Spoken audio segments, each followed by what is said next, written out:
Howdy, howdy. There I have... Who is it? Okay, I was like...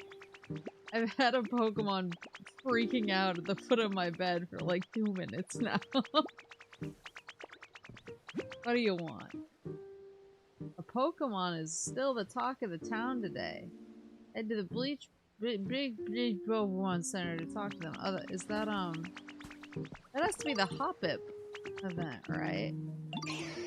Oh, it's cause I had to make me some bricks. I understand.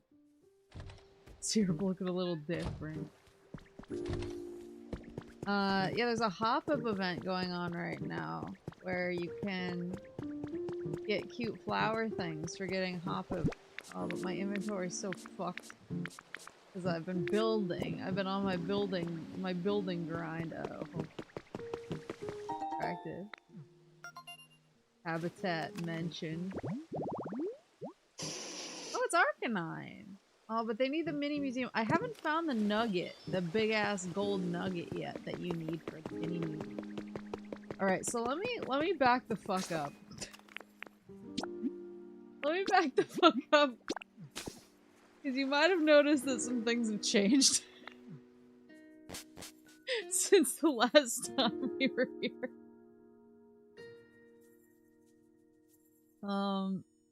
So I got really into POKOPIA, and I may have played a little bit. A smidge. I see that town development has gone smoothly. So I played a little bit. This is my badge collection. My houses aren't very interesting or cool yet, but that's because I'm kind of like waiting until I'm happy with the state of my towns before I focus on my own comfort. You know what I mean?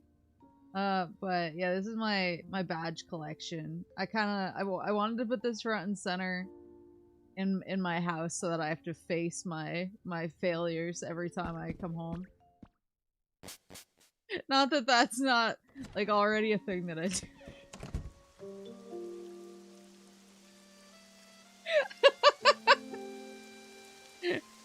We having one today? Selfless mayor. Yeah, that's so true. Yeah, I'm just a selfless mayor. I'm a moose of the people. So I... Uh-oh. Oh, is that Empoleon? Hold the fuck up. What are all these leaves? Oh yeah, Venusaur moved in, so he's probably the leaves for me. Empoleon! Pecha berries! Oh yeah, I planted a bunch of... My berry farm is over here. Like my non-lepas. My lepless behavior is planted over here. Wait, Empoleon, that's what I came over here for. This is the problem with playing this game, is I get distracted by 70 things.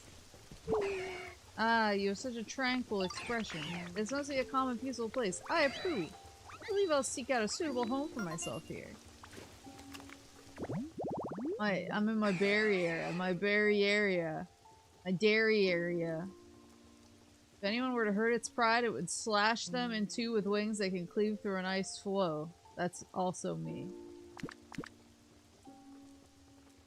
Like metal stuff. I see Squirtle evolve weirdly. He's not Squirtle, that's Blastoise. I also have a Blastoise. Alright, so let me back up. So I've been playing quite a bit. I got really into it. I've been cranking. As you can see, I'm already up to the sky area. Look at my Pokedex. I currently have 139 Pokemans. Missing a few key boys, but that's kind of because I hit the brakes a little bit. My current... I know I should just keep cruising on the story. How much is a bit? I've played it like over 50 hours. Since my last stream. So my main thing is I kind of pumped the brakes on the story a little bit because I wanted to get my comfort levels in each town up. So in this town I am actually maxed out at comfort level 10. I'm kind of assuming that they uncap the comfort levels later because I did see one of the daily deals that came in. It was locked and it had a level 20 restriction. Beep. Oh, Squirtle! Why do I have to replace stamps? This sucks.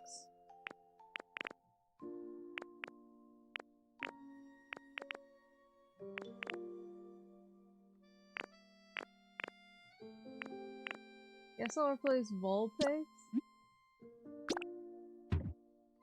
What are you trying to do with the stamps? Are you trying to get all different stamps? I'm unclear what the stamp rally is, I'll be honest. They probably explained it to me and I think I'm too stupid to understand.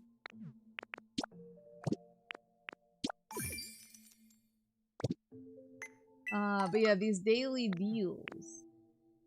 I basically had a broken tiling wall. I like the look of her. I'll take it. One of these had a level 20 on it, so I think I'm gonna get uncapped later. But anyway, but as you can see, I'm currently max level, environment level 10. I'm working on upping my game. In the other areas, I think I'm above 5 in all areas, maybe above 6. I don't think I'm up to 6 in Sky yet, actually. But I'm working on it. The method to my madness is that I've been building houses. What I like to do is I like to build on existing infrastructure. So in a lot of these areas, oh my god, you all want something. A minute, I'm only one person. Oh, I guess I asked for bricks from everybody. Everybody is bricks for me. I like to build on existing infrastructure, and so a lot of the houses that I've built are on kind of the ruins of old houses. As you can see, a lot of them don't have roofs yet. That's for 2 reasons. In some cases, so Pokemon have environment preferences that you can see in the Pokedex. Like Venusaur likes bright, Charmander likes warm, Squirtle and his evolutions like humid, bright, humid, dry. But some like dark and cool and stuff like that. So I only tend to put on a roof if I'm housing Pokemon that like dark environments. Oh, he's cold. But light your damn fire. I bought you so many fires so that you could stay warm. Oh, it's probably gonna go out because it's raining.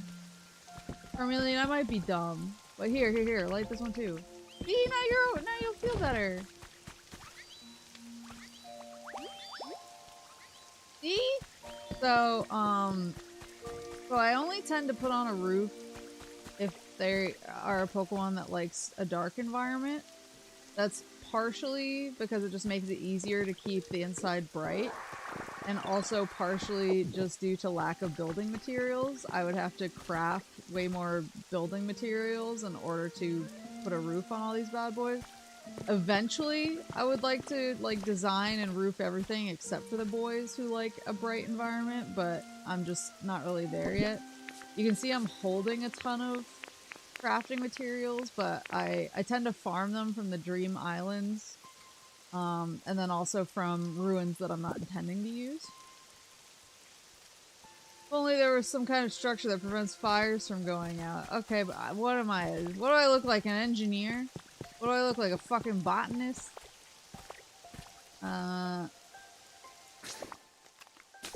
So, like this was an existing structure that I built up. This wasn't, but I could kind of see, you can see like the vision, you know, like in the earth. Like this one had this kind of walkway, and I was like, oh, this was probably also a house at some point, so I built on it. Oh, tell me what the habitat is. Oh, that's easy. You get a sign. Send me a sign.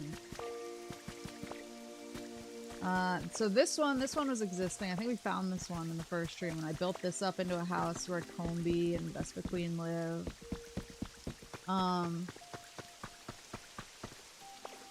Source, it came to me in a dream.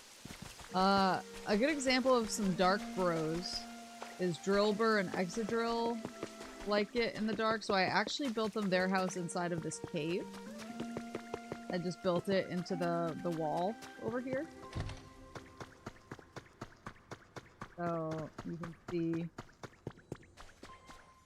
I'm very much like I'm trying to use what the environment gives me. I think eventually once maybe I'm finished with the story in the game and I have access to more stuff, I'll probably try to get a little bit more creative with how I do things, but I'm kind of in like a sustainability survival mindset as far as getting the towns up and running. And the thing is that each town has different building materials that its houses are made of, like its existing structures. So I've been trying to match, for the most part, what exists. Unfortunately, I can't always get the colors correct, but like, you can see that up here. Ah, Clefable! You can see that up here.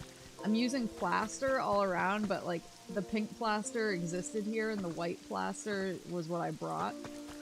So, and I know that you can throw balloons and color bomb stuff. I just haven't done that yet. So I am trying to kind of match the style of each area. Here's an example of one that I haven't built up, but I'll like build on these ruins. I did kind of cut these ruins apart and use some of it for materials. Or no, not this one. There was one over here, actually. There was a house, but it was like hanging off the cliff. And I just kind of determined, I was like, this isn't worthwhile for me to try and fix, because I would have to build the cliff out in order to fix it. So I actually stole its materials for that house. But I'll build out this house and this house over here. And then I've started to build up some old houses down here. Oh, Daddy. This girl. War Turtle! Oh my god, he's so cool. Yo, nice to meet ya. You can catch me around here anytime. What's that? You're working hard to make it easier on the Pokemon living in the area? Yo, that's amazing. Like, totally awesome. Let me know if there's anything I can help you with. Oh man, we're gonna be best buds for like 10,000 years. He's so real for this. He's the shades. It often hides in water to stalk unwary prey. While swimming quickly, it moves its ears to maintain balance. Beetle beep! Oh, I must have gotten enough to get a new recipe. Oh, a side table. Did you play the Happy Home Designer Animal Crossing game? I feel like you have a degree in this. Yes. So I've been like trying to maximize. So then from there, so that's kind of like the core of my philosophy, as it were, is building up stuff with what I have and trying to build on the existing structure. You'll see that I've built out the paths here. I've been trying to do that everywhere. I'm more successful in certain places than others. Because I do have to craft all of this stuff. And you can see in certain areas it's like cracked. I can actually show you. So like here, you see that this one's not cracked. This is like a perfectly nice pile of brick. So if I punch it, it becomes arch tiling, which is what the item is called. I can just place it back. Over here where it's cracked, if I break it, it breaks easier first of all, but it turns into stone. And that's because it's not actually the item, it's damaged. And so I've been trying to break apart the damaged pieces of all the walkways and rebuild those pieces so that everything looks nice and consistent and not broken. So that's been like my side project on top of all of this. But then, actually, oh, so here's my crafting station. I have like one crafting station in each area, but this is kind of my master storage space where I hold a lot of my stuff. This is my, like building stuff box. Oh.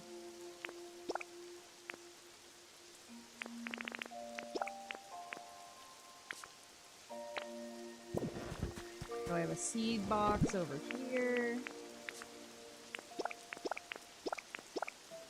So many potatoes. The potato seed. Dry potato plant. I'll just stardust too. So yeah, my like building stuff and craftables.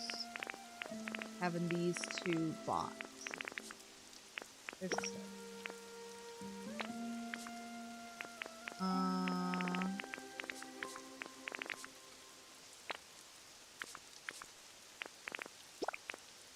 Some of these. I carry some stuff around just in case I need to use it on a building. Which happens. I don't have to walk all the way back here, but better. Yeah, and then the other boxes. This is my like general furniture. This is my relaxation furniture, my decorative furniture, my toy furniture. I think this one is like, yeah, building items that aren't road or ground items. So I have that all situated. Oh, I can show you what I did over here. So I usually build on existing infrastructure because when you build with a Pokemon, I think if the house size is cottage or bigger, the build time takes until tomorrow. So there's like huts and dens. I might have that backwards. It might be dens and then huts. And those usually take like 15 to 30 minutes or something. But then these are cottages. And so if you have Pokemon build these, it'll be like, it'll be ready tomorrow. So you have to wait a whole day. And then I have a house over here that I was actually going to move into myself. Look at her. Look how cool she is. But those take, even though they look really nice on the outside, these, yeah, take a whole day to build. And then when you go in, you actually enter a new area. Oh my god, it's so big. I actually haven't come in here yet, because I think I just finished it last night and I didn't come in. The inside is a separate area. Oh my god, wait, there's an upstairs? I'm gonna Animal Crossing the hell out of this house. Oh my god, look at how big it is!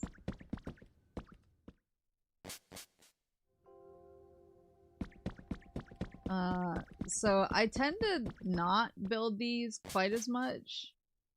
Just because when Pokemon are inside of it, if I want to get them to follow me, I have to like go inside and then bring them out. Whereas it's kind of easier to just find them when they're outside. Be your gamer cafe. I did build on this. This was existing infrastructure, and I put a bunch of my bug boys in here. I also... What's up? Oh, did I have to make lumber? Yep. I need these building materials. Do a lot of building. But then I also was able to get the water started up over here on both of these water wheels. And I have a nice little horsey fountain over here, so I have like some good water situation. These water wheels are generating power for the street lamps and for the houses.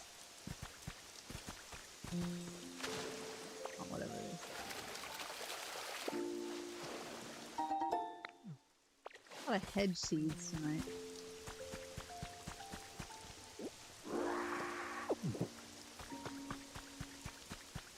How much time travel has Maple done? I've actually done no time travel, if you can believe that. It's literally just that I played for like 15 hours each day over the weekend. And then a lot on Monday as well. And a lot on Friday. So I pretty much played like 12 hours a day, 4 days in a row. Yeah, the only time traveling I did was losing my entire weekend. So I have those houses I showed you. I have a couple houses down here.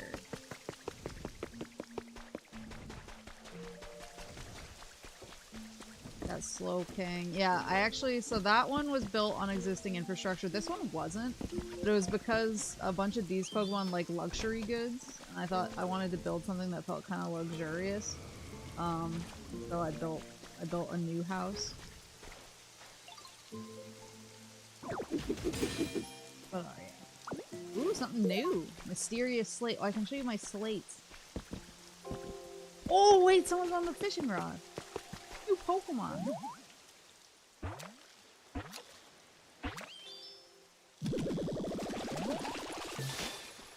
Oh, Shello. Nice to, or no, it's Gastrodon. Nice to meet you. I like this place because it makes me feel so relaxed. Are you here to relax too?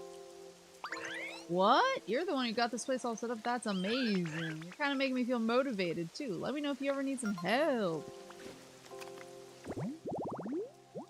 I was gonna say, one of my work kids had a major crash out about time travel.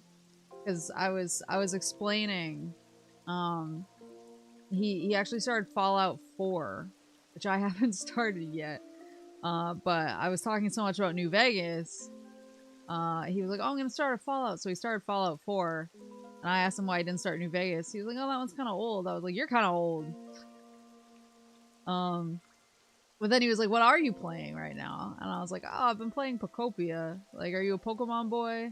You aware of POKOPIA? And he was like, he's like, I know Pokemon, but I'm not playing POKOPIA. So I explained to him that it's the future of ADHD. And we were talking about it, and I was like, yeah, I haven't time traveled at all. I've just played a shit ton. And he was like, bro, I like ended friendships in high school over people time traveling in Smurf's village. And I was like, okay. I don't know what that is, but okay.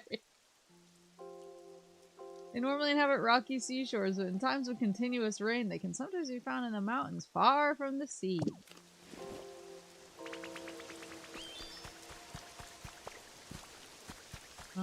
Let's see. Yeah, it's post-apocalyptic. So I'm starting to set up some power infrastructure over here because my next challenge on this thing gives you challenges. I need to get a bunch of electricity. I already have enough Tinka Gears and Crystal Fragments. I just haven't dumped them in yet. But I think I'm gonna put a water wheel like right there, and then maybe I'll set up a wood. I don't know. I'm figuring it out. But yeah, so on this area, I have obviously at level 10. Feeling pretty good. I kind of like where I have things set up. Once I'm starting to run out of room in some of my houses, so I might have to kind of get more creative where I put houses, but I think I still have some decent options. But then, so basically,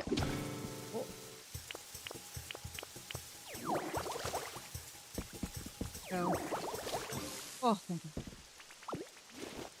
Totally smashed it, ditto, thanks. This is Minecraft Pokemon. Basically, there's a lot of building. I would say it's like a Animal Crossing Minecraft hybrid in the Pokemon universe. I think is how I would describe it. Oh yeah, I can show you my slates.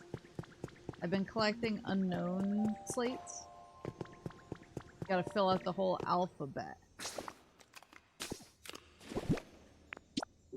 This one is deal.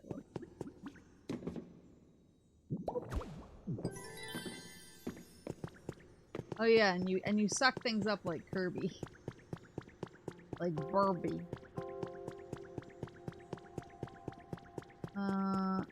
But the thing is that I wanted to make sure when I was assigning Pokemon to all of these houses I was building, I wanted to make sure that I was doing it in the most optimized way. Because that's who I am as a person.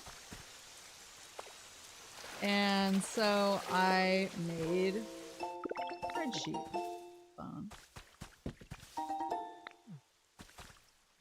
Because of course I did, because making spreadsheets is my favorite thing. So what I did, let me pull it up. I showed this on stream before my Helldivers collab the other night. The reaction was powerful.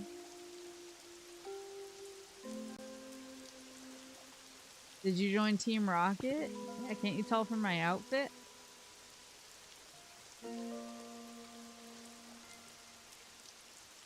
I do have some pretty cool outfits. I got Sabrina, Gym Leader Sabrina outfit. I got Brock's outfit. I got an SSN Sailor outfit. I got a couple others. Oh, I got a nerdy outfit. It was cute.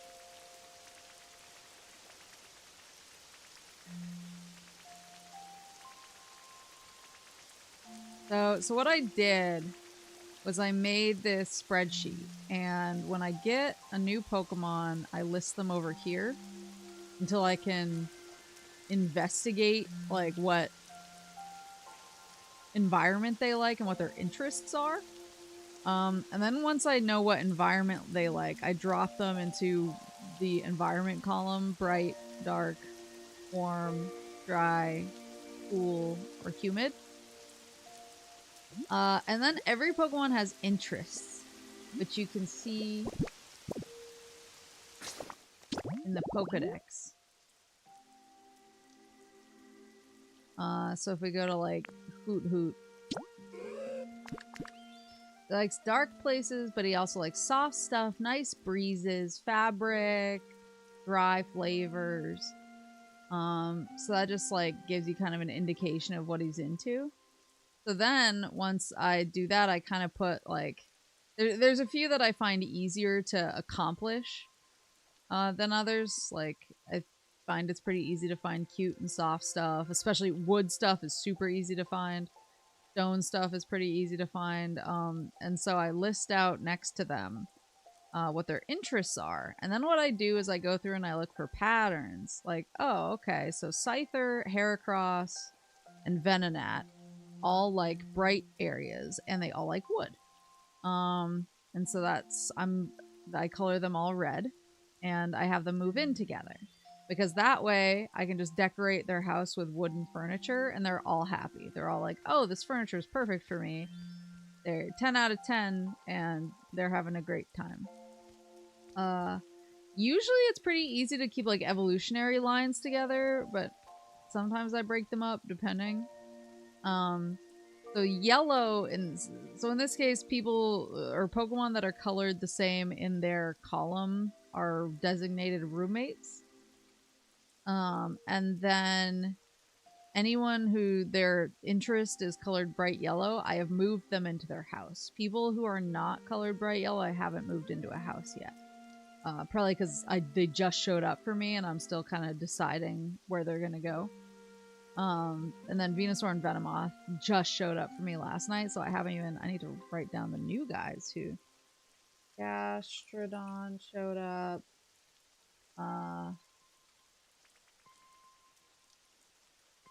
Wartortle showed up. Oleon showed up. Is there another guy?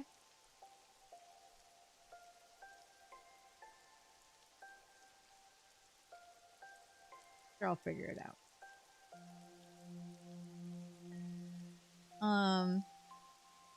And then I've done that for each area. So you can see Withered Wasteland was probably my most like taken care of area. Other areas I'm still working on building up. So I have less Pokemon moved in, and I have a bigger list of Pokemon I'm still figuring out where they should go. Especially Sky. Sky is like no progress. But yeah, so that's kind of how I've been organizing my Pokemon. Once you reinstate democracy, the spreadsheet will come in handy for districting. Currently playing a Gen 1 ROM hack called Pure Green. It's pretty good so far. I've been like kind of craving. I know that Fire Red and Leaf Green just came out, but I've been kind of craving like an older gen Pokemon, so I was thinking I might give one of those a whirl. There's also a sicko part of me. I played both Pokemon Let's Go Eevee and Pokemon Let's Go Pikachu until I had 151 Pokemon in my Pokedex in each. But there's something in my soul that wants to play one of them again. I think I just love Gen 1 so much that I'm like, oh man, I miss Let's Go. I want to play it again. Go to Bleak Beach. Yes. I wanna go back. I wanna roll around Kanto with my cool ass Eevee chasing me around. Did I say Kanto? I'm having a day. Are you thinking Emerald or older like Crystal? I was thinking like, I don't know. Part of me does want to replay Crystal. I also, part of me kind of wants to play Pokemon Yellow again. So I don't know, I've been pondering my options. Oh, we got new dudes here too. So you can already see a bunch of these were like ruined houses, and then a bunch were lots that were obviously very like house. There was a house here, so I've actually been building a lot. I've been kind of building more neighborhood type setups at Bleak Beach. Who's here?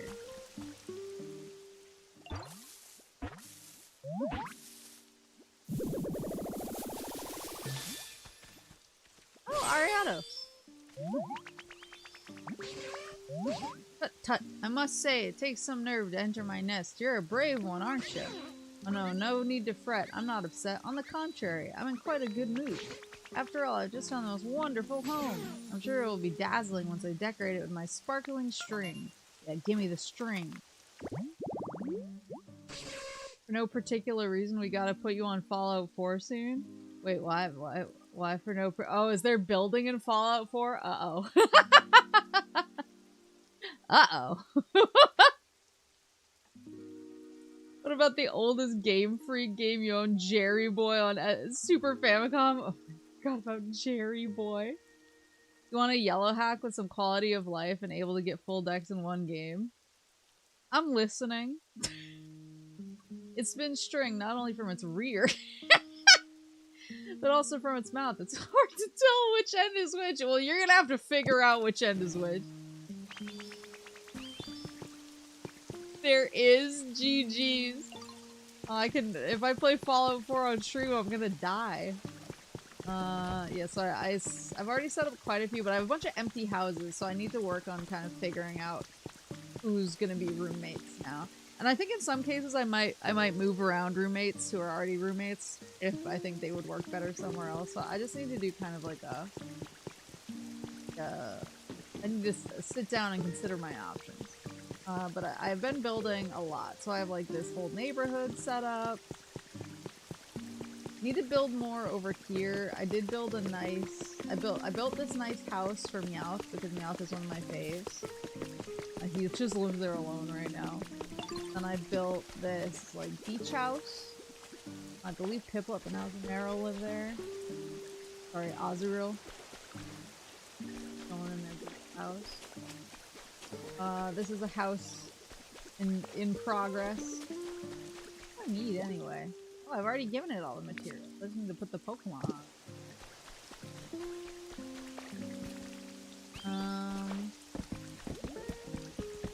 This is like a resort thing I wanted to finish setting up. I've been my big thing here. The house I built on some room. In this area, I've been trying really hard to restore a lot of the bridges and the paths to kind of their original size and shape. So that's been one of my big focuses. There's one bridge, I think it's over here, yeah, that I just have the one long strip, but it's because it's so long, I didn't have enough material originally. But I think I might turn this into a house plot, this into a house plot, and maybe this one at the end into a house plot, or I might actually build a Pokemon Center. Or not a Pokemon Center, a Pokemart here. I'm not sure yet. What do you want, Paldean Wooper? You're the best ditto. I got you something to say thanks for everything. Thanks. This house over here was built on some roofs, and I also built this. Oh, here's Pikachu. I also built this cool Pikachu fountain.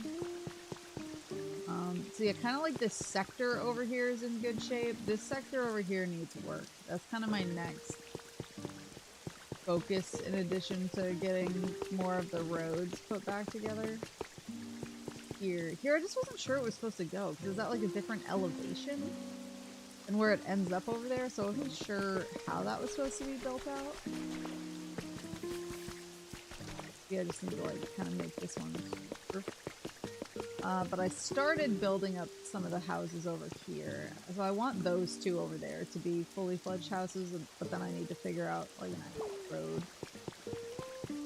Because it does help the Pokemon's happiness and the environment levels if they have easy, straightforward access to a Pokemon Center.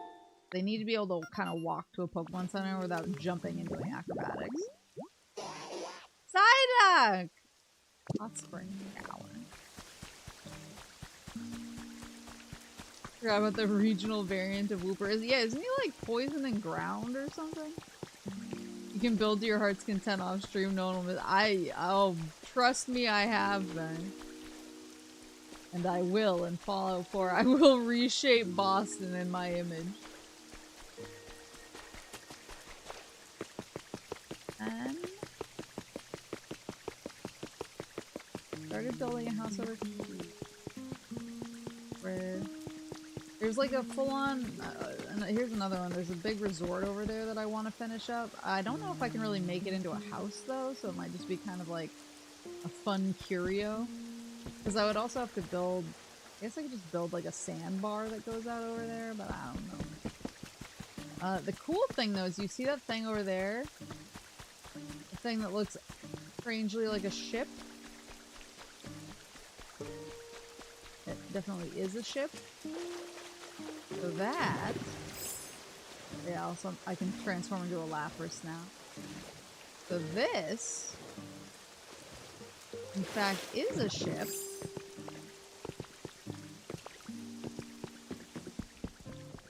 It's the SS Anne. It's the SS Anne that has seen better days, but it's the SS Anne. So this was one area where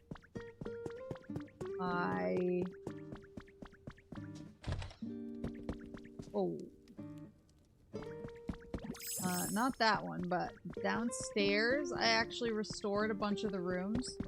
It's not, I can't really bring Pokemon out here to live here yet. I really need to put in the time, bitch, put in the time, etc. Into this bridge so that they can more easily come out here and check it out. Is the Mew truck here too? That would have been amazing if they just made like a little island near here with a truck on it. I actually don't know if I've been to that island over there. I'll check it out. But downstairs, it was pretty easy to convert the rooms into living quarters. Have you restored the cruel and unexpected rival fight? So there's a bunch. So I think this, these are all finished rooms where 4 Pokemon could live. This, and this. But I think these would probably work best for Pokemon who like the dark. There's like a full-on TV. Like, that's the thing, is some of these rooms actually already had crazy furniture inside of them. So I just left it because I was like, I'm not sure which Pokemon I'm going to put in here, and I can move them around when I need to. Because I'm not sure if I can really make windows in these rooms. I mean, I guess I could put lights in to brighten it up, but yeah, so I restored. The other thing is when I first got here, all of this area was super full of sand. Like, everything was... And the town was like this, too. Everything was just kind of covered in sand. I had to break all the sand down. So I broke all the sand down in here. And actually, you can see I used some of the sand when I was running out of building materials in order to finish off the room. And I do intend to fix it later to make everything look nice. But I just wanted to kind of get stuff nice and at least livable so that I can bring Pokemon here and move them in if I want to. I think there's a couple places in here that connect to power. Like, burnable. These.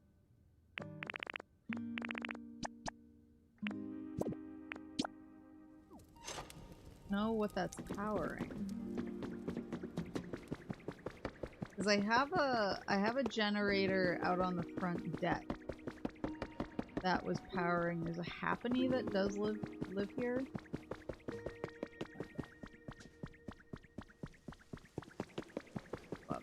There's a Happiny that does live here. Who I got power for because she wanted to use a cash register.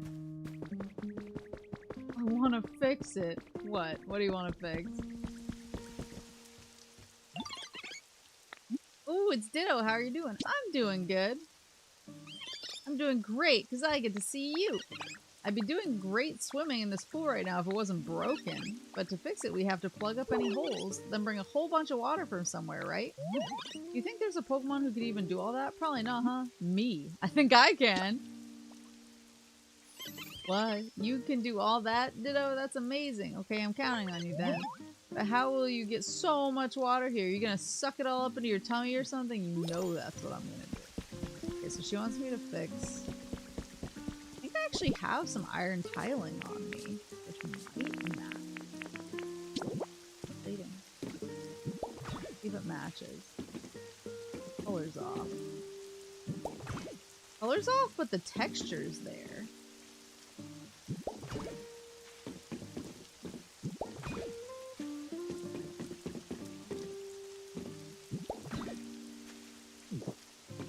Then couple marble.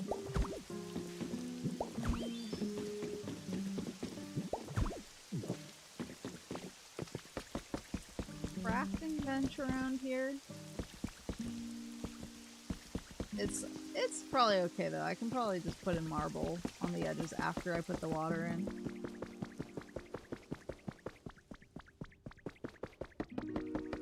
But yeah, I think I have something like 8 rooms that I fixed up in the SSN. And so that can house Flap's Hood of SSN. This baby can fit so many Pokemon.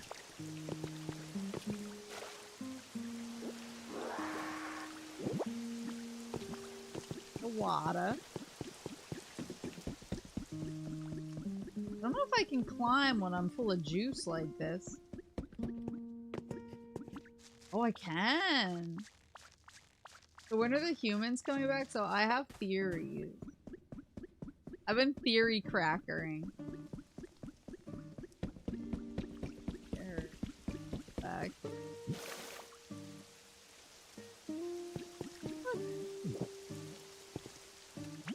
Wow, the pool really is fixed. Thank you for always helping, Ditto. I know I asked for lots of stuff. Don't forget to come trade with me at the cash register too. Yeah, so here we go. Yeah, I got this one rolling so that she could use her cash register. She loves hitting the buttons and hearing it go cha-ching. What's your theory? Okay, so I found a bunch of, and no spoilies, please. But I found a bunch of diary entries. Probably look at them, I think. They're in my collection.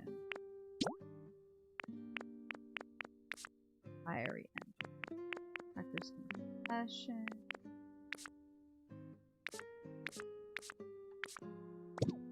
So I found a bunch of diary entries that are basically like, you know, stuff on Earth has gotten really bad. The environment's kind of going haywire. Things are not looking super livable. So I think they're on, yeah, they're on either side of. They're the same rooms. I think there's another floor where I also got a bunch of the rooms. But yeah, a bunch of the diary entries are basically like, the environment's really bad. Things aren't super livable. Things are pretty dire. It's dangerous. Humans can't really live here anymore. So the humans decided they were going to go into space. And basically try to figure out how to fix things from space. My reaction to that was, what is this? Near Automata? But then there's discussion in the diary entries. I'm gonna find the one that has the particular one I'm referencing. It's the plot from WALL-E. One of them is talking about how, oh no, we're gonna have to leave our Pokemon behind. But there is a diary entry that mentions how part of the plan was to store all of the Pokemon in like a massive PC system.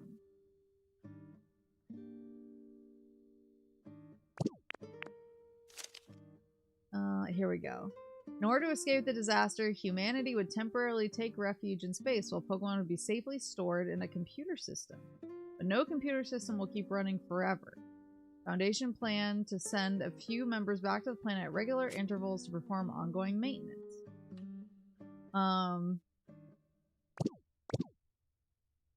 So it does say like when the PC system starts to go down, it would start releasing Pokemon back into the environment in spots that made sense for them, like as an individual Pokemon. Like it would release them into environments that are good for them. But I kind of have a theory that we're still in the computer, like that this is inside the computer system. And I think the way that the sky area looks kind of makes me more convinced of that. I could be wrong. One place that hasn't been corrupted by capitalism. Space!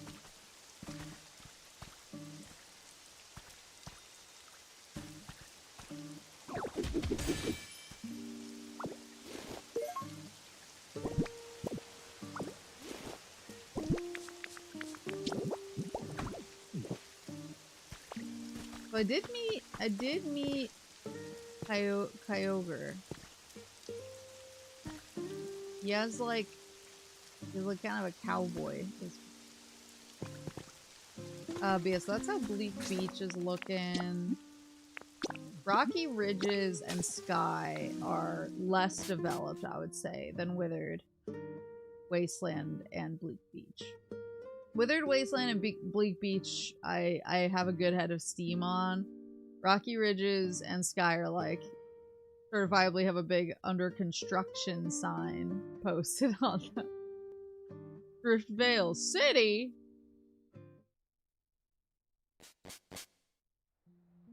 Yeah, like this is my home is nothing. My home is not looking fantastic. But I got the bakery restarted here. I did. Whoopsie. Phew!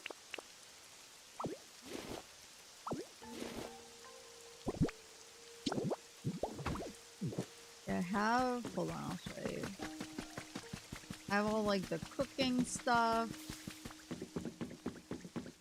laid out in here. I do have kind of a refinement area. There's like a refining station down here that Magmar popped out of. And I was pretty much just using him down here to refine a bunch of my ore into ingots. And I was like, why not? And I made him a house. So now he lives down here. Now he lives at work. He can work from home. Don't know where he is right now. But he's usually chilling down here. Oh!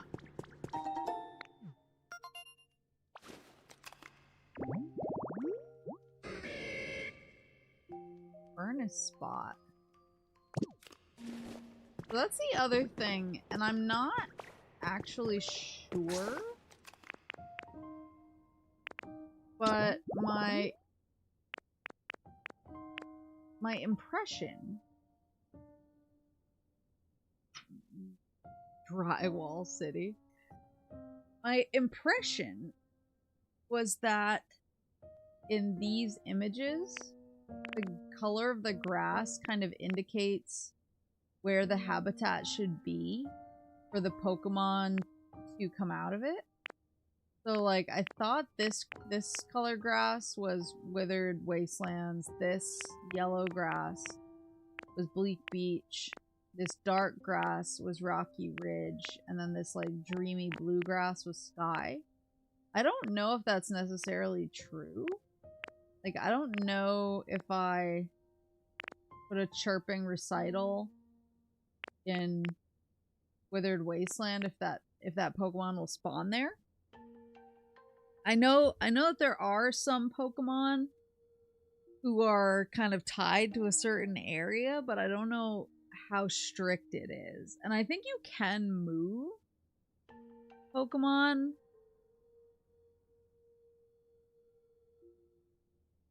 There we go. So even if I'm sitting down, I want to hold my Pokeball up. Oh, now my hand is in my face. Never mind.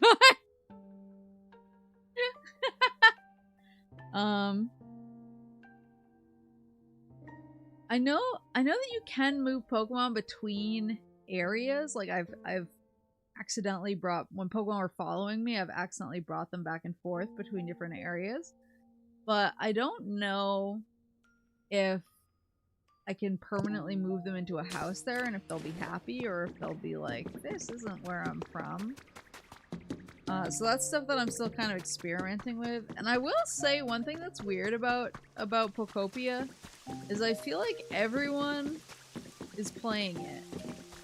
Like whenever I go on Twitter or whatever, I see a bunch of people like, oh my fucking god, POKOPIA.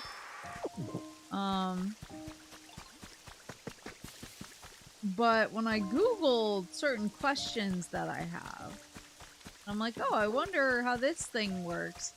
It feels like nobody has written any kind of information. Like, it is simultaneously one of the most talked about games while being extremely information sparse, which is odd. This is Switch 2 only, right? Yeah. You want the answer or no spoilies? I'll take the answer if it's not story spoilers. Like, I don't want to know what happens to, like, the humans or how all that shakes out, but I'm fine with, like, oh, like, you could do this eventually.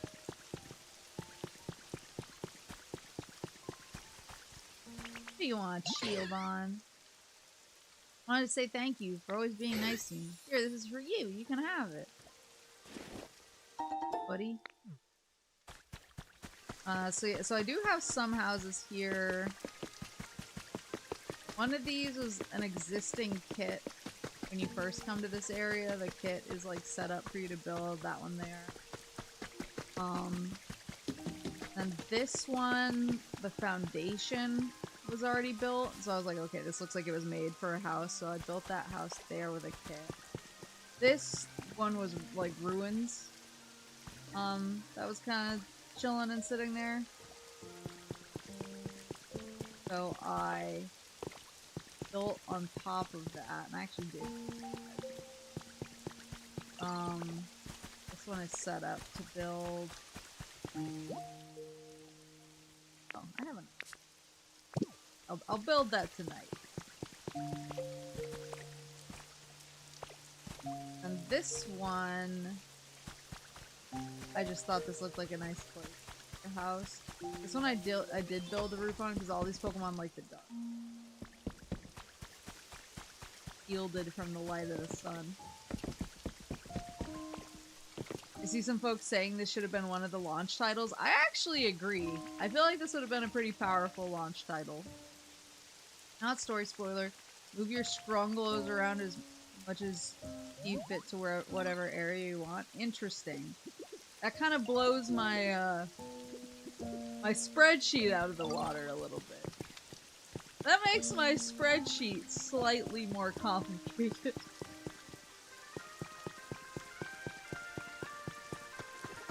That makes my spreadsheet make me sweat a little bit, but I have to look at it as an opportunity.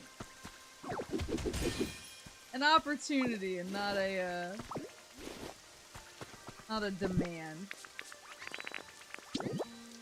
That's so cool. So that's another thing I'm not quite sure what to do with. Come on, Bondsley. In some cases I have 3 CDs of the title screen. I'm like, I don't need 3 of this. What am I supposed to do with the extra? Need Maple to unleash her power on my neighborhood. You can put all your cave Scrungalos in one cave system. Nah, man, that's still blowing my spreadsheet out of the water because I have to consider. I currently have them stretched across all the areas. If I put all my Scrungalos into one system, I need to make sure that everyone is matched up with Pokemon that have similar tastes. Have similar decorating tastes. So that I can pick the most optimal of roommates.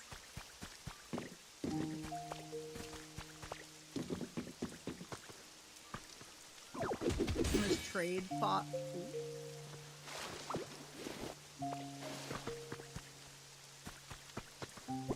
Keen to do that. I just wanted the shiny. Hold on. It's this flood.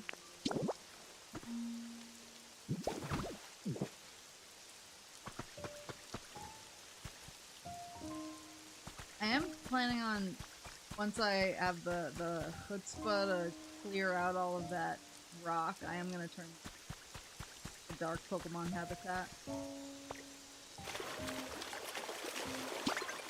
Yeah, I can't actually use trade fodder in the Pokemon Center right now. Because the Hoppip event, he's just sitting there demanding cotton puffs or whatever. In exchange for a pillow that looks like a flower. Which I respect. Love the music. Yes, they're the Hoppip event. I had the conversation about time travel with kids a couple days ago, and then today. Like, how's POKOPIA going? And I was like, listen, man, I'll give it all up so that I can get a pillow that looks like a flower. I was like, what are you talking about? I was like, this dude's got a backpack with like berries on it, and I need it. Okay, so down here, I have been working on little bit cleaning up and restoring.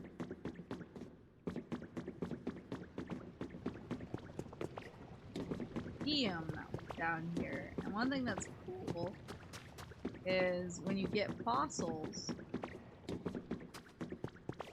can put the fossils on pedestals down here and corresponding Pokemon over here. So kind of like how you're able to give fossils in and get the Pokemon in a little bit of the same vibes. Yeah, so actually this used to be full of like volcanic ash. I cleaned all.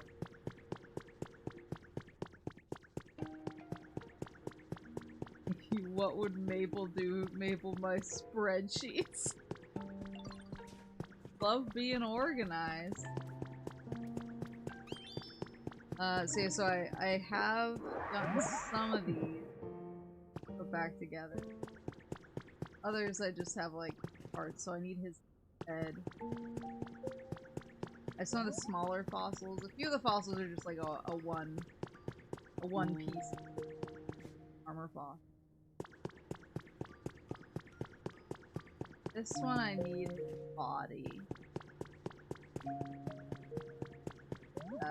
But it's pretty cool.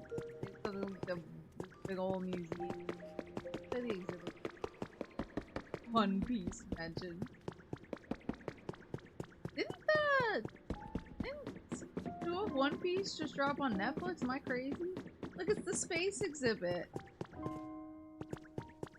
Space exhibit with like all the pieces. Oh wait, who's here?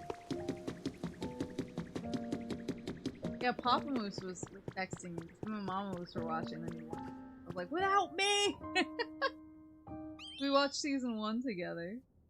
Oh, it's Amara. Ray. Yon. Hey, oh hey there. I feel like I've been sleeping for a long time. I was dreaming. Nice, cool places, just as nice as I dreamed. Maybe I'll make this my new home. Looks like I made a new friend, too. This Pokemon was successfully restored from a fossil. In the past, it lived with others of its kind in cold lands where there were fewer predators. That's my that's also my my strategy.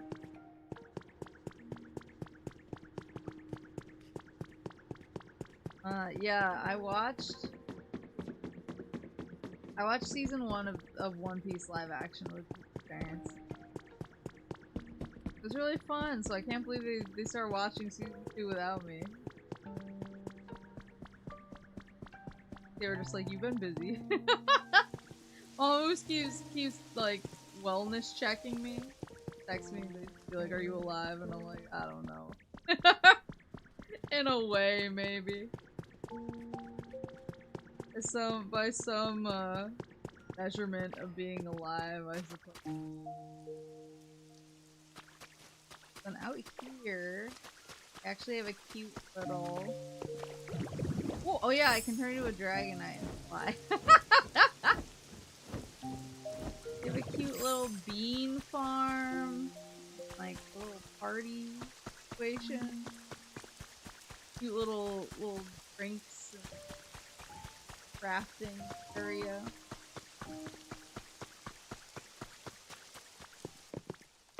Hi, Rocky. Rocky Ridge is weird for me because I think when I think of like the above ground, it always feels smaller, but it does have this whole subterranean aspect.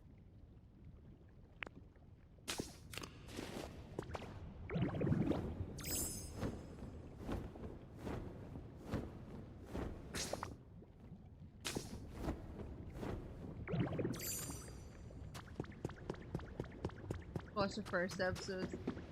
Action. Excited. I hope it's. I had a really, really fun time with. Oh, you did. Otter.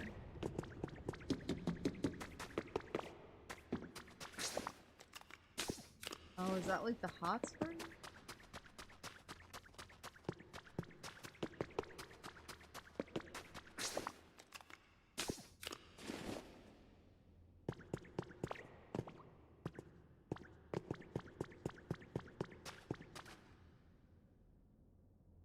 the Dragonite face look like? You better believe I still look like Ditto. Ooh.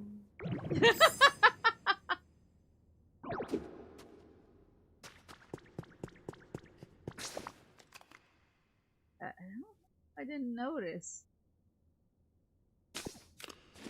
Got water on the map.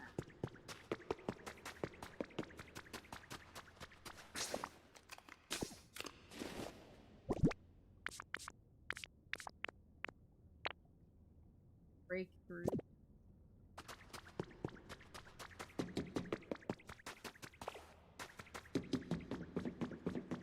This?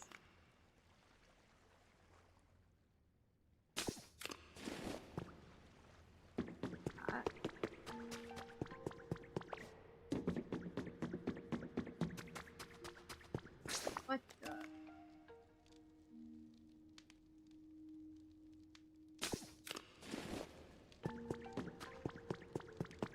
The thing that bugs me in this game is that Ditto was a failed attempt at making two, but it's generating to the point where it can't make near perfect transformations. Does that mean other man-made Pokemon are losing their stuff?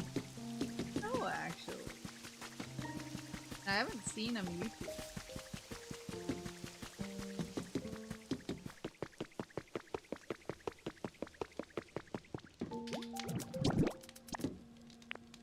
But yeah, I gotta watch. Gotta watch the one action. I just like some of my shows finished, like Night of the Seven Kingdoms finished.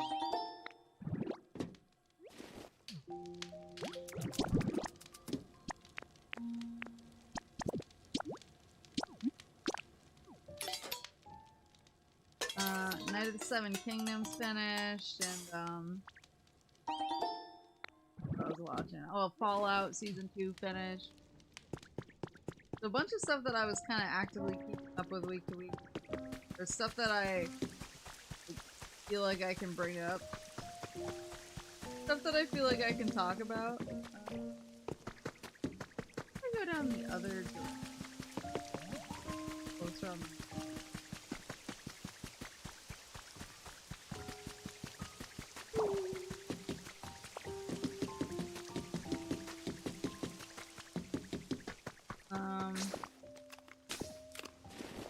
I am watching other shows, other week-to-week shows.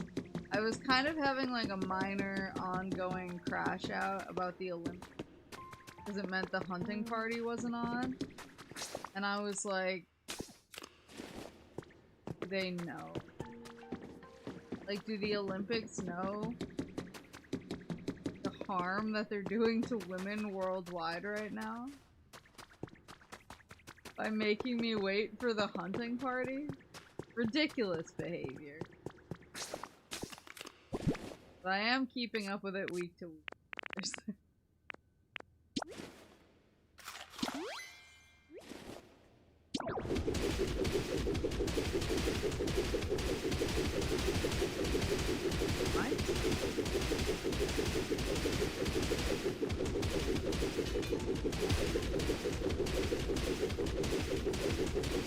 That has a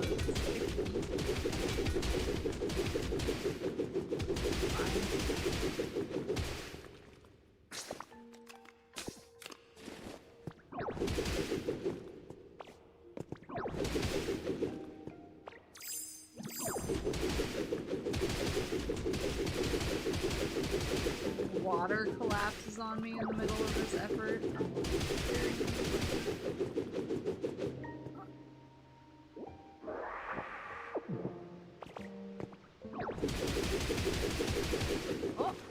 Oh shit. What did I just say?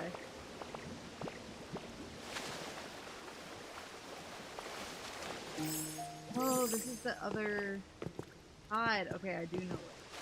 Is that on the map? Yep. There is. Oopsie. Oh my god, all my building materials are floating away.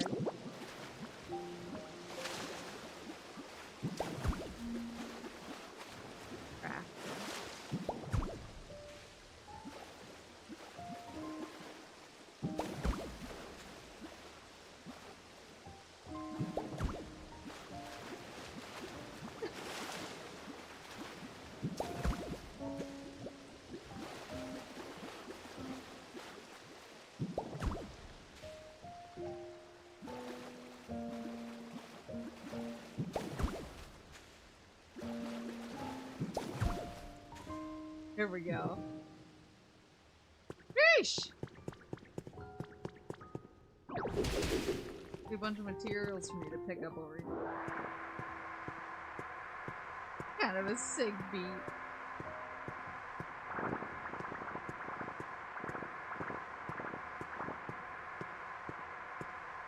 Well, at least I solved the mystery. Dug this big ass hole.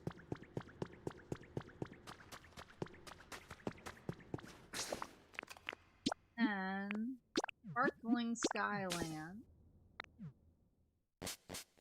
This is the newest area I've gotten to. I do have a construction project that might actually be up. Ready for me to effect. Yeah, so I've been watching The Hunting Party. Back. Better than ever. So The Hunting Party is... This is why I'm like...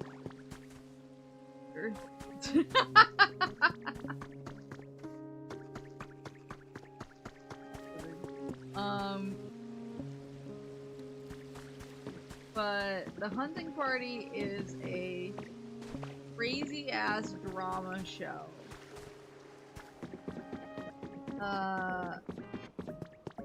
And it's about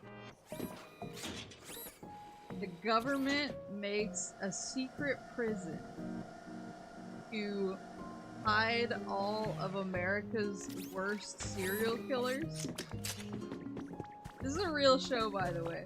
The government makes a secret prison to hide all of America's worst serial killers and basically perform experimental therapy on them to try and rehabilitate or at least control some of them. But then a bomb goes off inside of this top secret prison and a bunch of the inmates escape.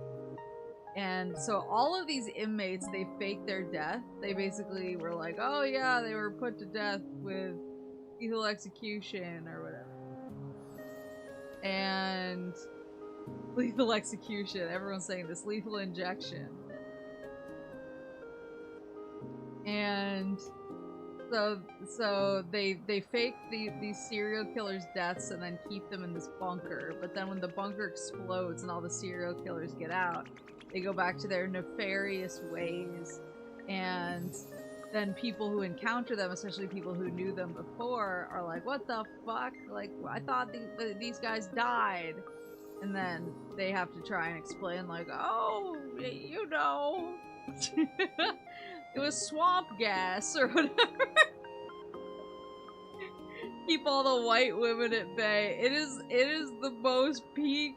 It is white women telenovela at its finest. It's so good. Sending them out to the booties up north and giving them 30 guns. It's so good. Yeah, this is a real show. It's so, and like every episode they start with a recap. Where they're like, the pit housed all of the worst criminals we've ever seen, and then the bomb went off and they escaped. It's so good. And like the variety of serial killers is crazy. Because they have like some lady serial killers, they have cult leaders, they have dudes who like taxidermy people. They have, I'm trying to like, if I read, we'll finish this building in a second, this is really important. And then my other white woman show I'm watching is I'm keeping up week to week with The Pit. Because of course I am. One thing about The Pit that I think is really funny is there's this whole meme where it's like, you can say the hot doctor on The Pit and everyone will think of a different doctor. But which doctor you think of really says a lot about you. And so everyone was like, who's your hot doctor on The Pit? And I'm over here like, I'm really into the chain-smoking nurse, and I'm like, I don't know. I don't know, I've never seen the show.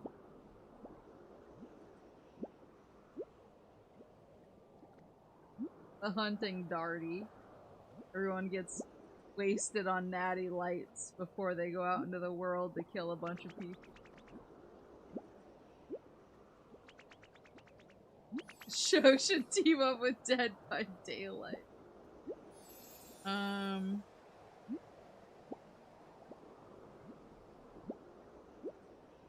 After a secret prison hidden underneath Wyoming countryside suffers an unexpected explosion, the nation's worst serial killers are once again at large. Former FBI profiler Rebecca Bex Henderson is brought back into the fold alongside an elite team of soldiers, spies, and special agents to help track down and recapture these deadly criminals before they kill again. Thrust into a world of intrigue and conspiracy, Bex must grapple with not only her own complex past, but also the enduring mystery of what was happening at this prison and who caused the explosion in the first place.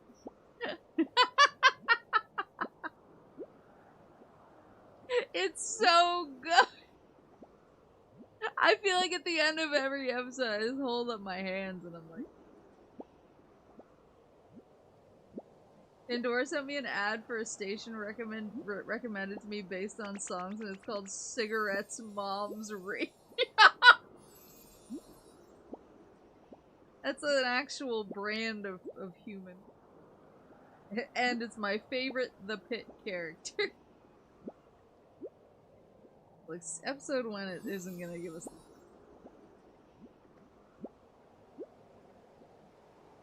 Feeling about Season 2 episode.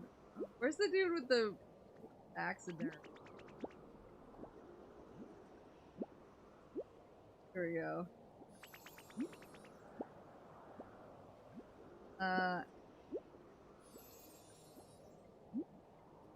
First case after reforming is Ron Sims, a killer who paralyzes women with an injection.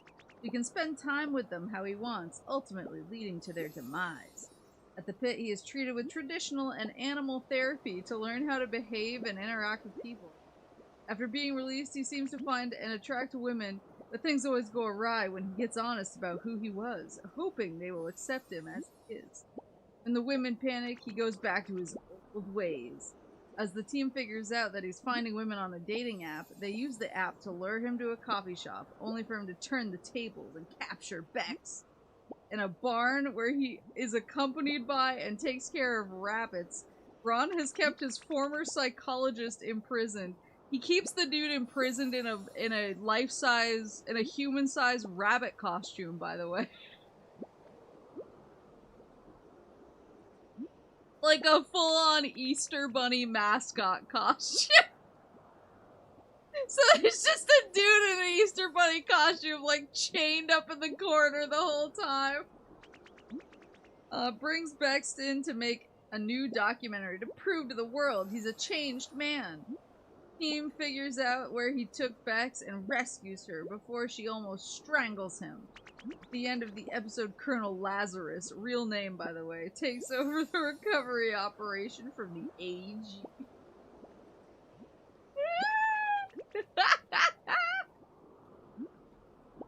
It's so good. Every episode is just like, I can't believe they got away with this. That's a wrap. Maple, there you are, bud. The Skyline Building 3F's all finished. Definitely check it out while you're here. Yeah, show. Oh. Ready for the big reveal? Here we go. Oh.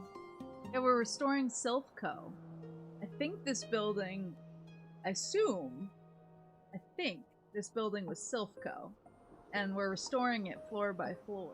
We're the Skylanders.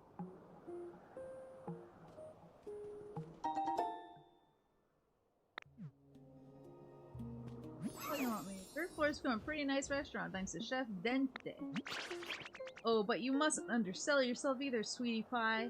You led this project so well, I can really tell why they call you Tink Master. Thanks. Now then, one last floor to go. The 4th floor.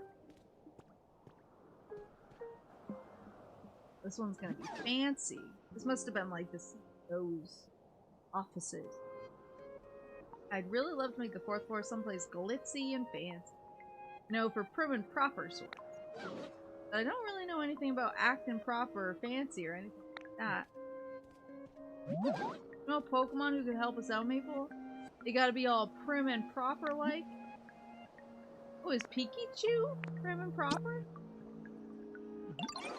There's a prim and proper Pikachu in the town near the sea. Well, I'd sure love to meet him. So yeah, if you could maybe invite that fancy Pikachu to join us, it'd make me real happy. Oh, and you know how you need paper for our repair materials, huh? I bet a Pokemon like Matang could help us with that by recycling waste paper. I've already been having Trubbish do that, so... I have quite a bit of paper. Ooh, okay, but I can figure out how to get a Matang.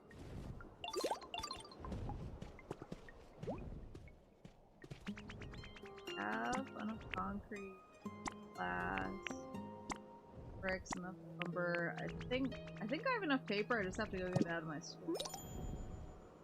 I'll go get Pikachu while I'm out there. So in this area, the area that I've been trying to kind of maximize the Pokemon habitat. This area. So there's a lot of existing infrastructure over here. The main problem with the existing infrastructure is that roads were kind of effed up, and a lot of these places have like a second floor, but I just don't know how a second floor would really work with Pokemon habitats. Like, I can see how it would probably work, but like I would have to build stairs up to the second habitat, and I don't know, it felt kind of funky to me. So I started off, I took off the second floor of a lot of these buildings, but then I basically built out the habitats, and I still have to build in like the rest of the walls. Those, I do have windows on some of these. I have like those set up to build the walls around. Did bring my building. So yeah, so I've been building these so that I can kind of have these nice little Pokemon apartment buildings. I like the idea of a 2-floor habitat, but just in terms of being like, I guess, maximize my investment while I'm still kind of working my way game. I'm just, basically I'm doing my I did over here, not so much, but I did on this main road, I did quite a bit of work in order to make it less long. Have this. I did run out of asphalt. In a few cases, like once I have better reserves of some of these building materials, I'm gonna come back and replace the things like have this house. A lot of this is like, again, existing infrastructure that I just kind of built walls around and put have.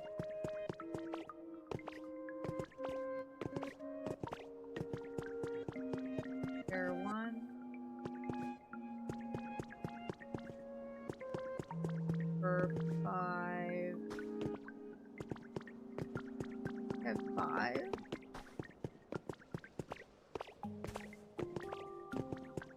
Maybe 6. I do have a door on this. So I do have 6 houses over here. Pretty good number. I do have a routes over here. Like this, I'm probably gonna demolish because I just don't think it's worth it. Like right on the side of the cliff. right on the side of the cliff. I just can't. It would just take a lot of effort to make it into a house.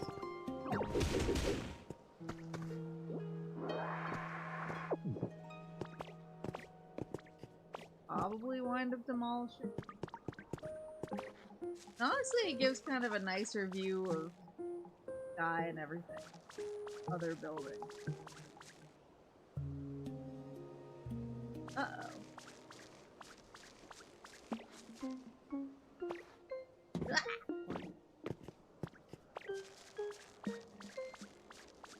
Fireplace is basically a zoning violation.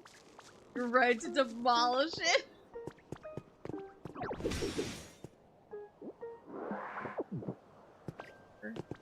Yeah, I'm still kind of in my, like, whereas I feel like in Withered Wastelands, I'm definitely in my building phase, where I have all the groundwork laid, and I'm still just kind of building up things. I'm a little bit still in my demolishing for some of the other places. My end goal is, and you can see that, like, the street is cracked here, so I want to fix these.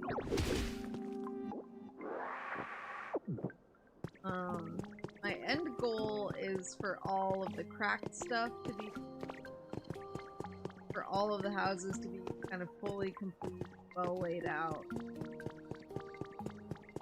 Those are my main ones. And for Pokemon to all live in such a way that they have roommates who are min-maxing their. That's also how I feel about life.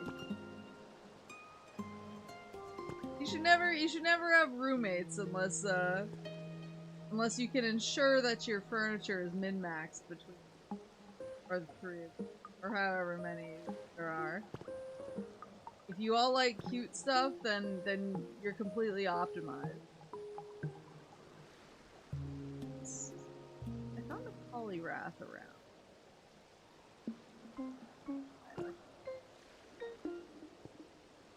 A railroad. Get my paper. I think my paper's in storage in Withered Wasteland, and then Pikachu would be on the bleak beach.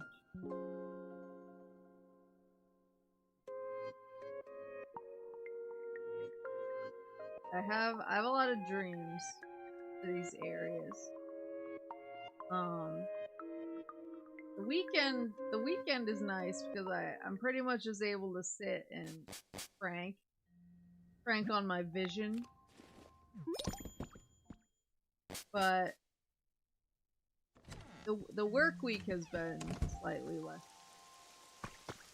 My POKOPIA time.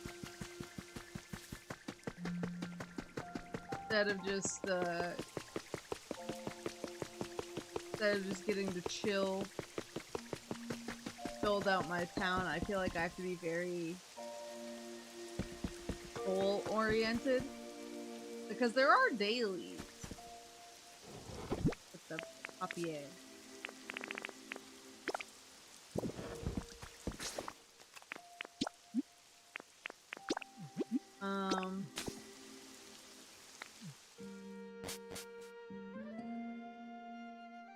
Yeah, there are dailies, so there's like daily requests that you can complete points. You can only visit one dream island per day, which means that for dream islands you can find a lot of materials, like building materials, you can find recipes and like other items. Right now, while the event is going on, you can get like cotton puffs or whatever to give to Hoppip for special items. So it's a good idea to do one of your dream islands per day. And so if that's like the only thing you can do, if you only have enough time to do that, you just gotta kind of island max a little bit. I feel a little bit like that's where I've been at. The kind of island max. Environment level increase? Why? What the hell? What did I do? I didn't even do anything here to make the environment level increase. Did I do something?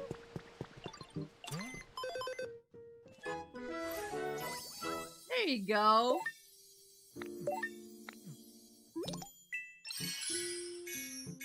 All these accomplishments.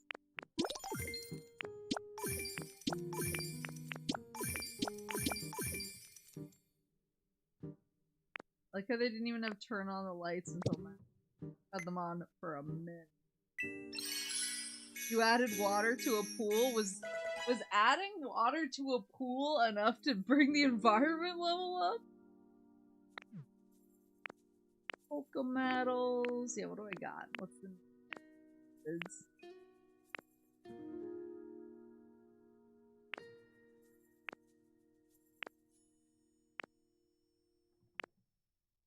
Stylish cafe kit.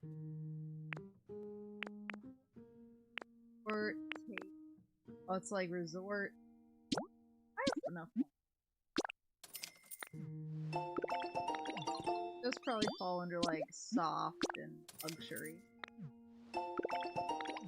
That's the other thing is I was looking up. I was like, what items fall under soft or what items fall under luxury?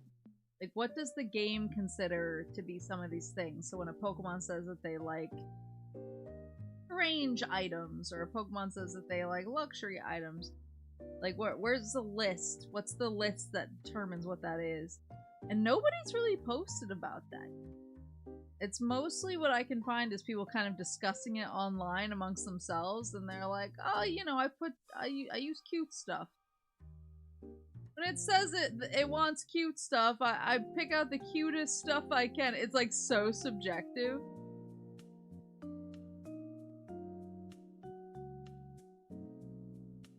Imposter Maple and Moose stream chat? Wait, what?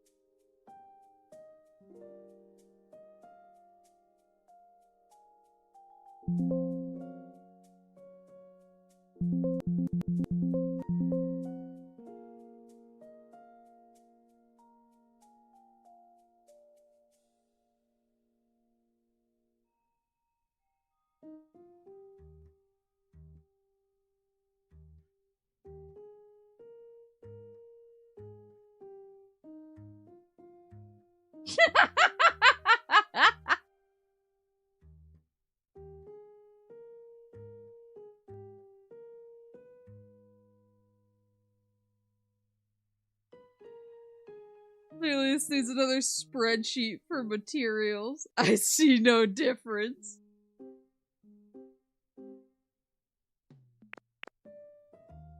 Yeah, you look a lot cuter today. Wow!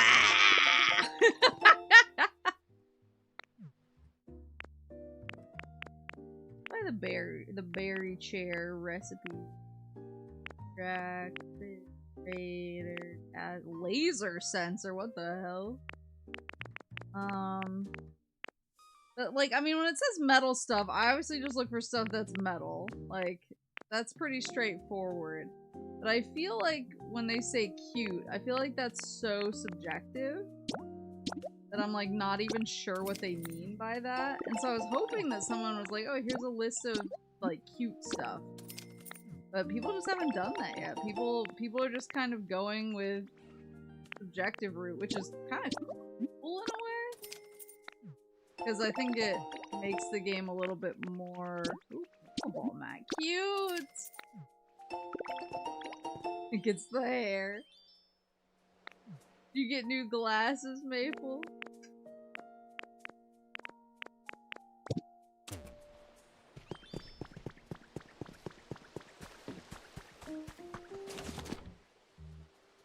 Yeah, like there's certain things where like I see something and I'm like, oh, I think that's cute, but I don't think the game would think it's cute. It's a little bit you have to kind of think. You have to try and get into its brain a little bit. Well, is oh, it's just concrete. Actually, it was concrete. So. I was gonna say I need a ton of asphalt to fix that one island's roads. Who's over here?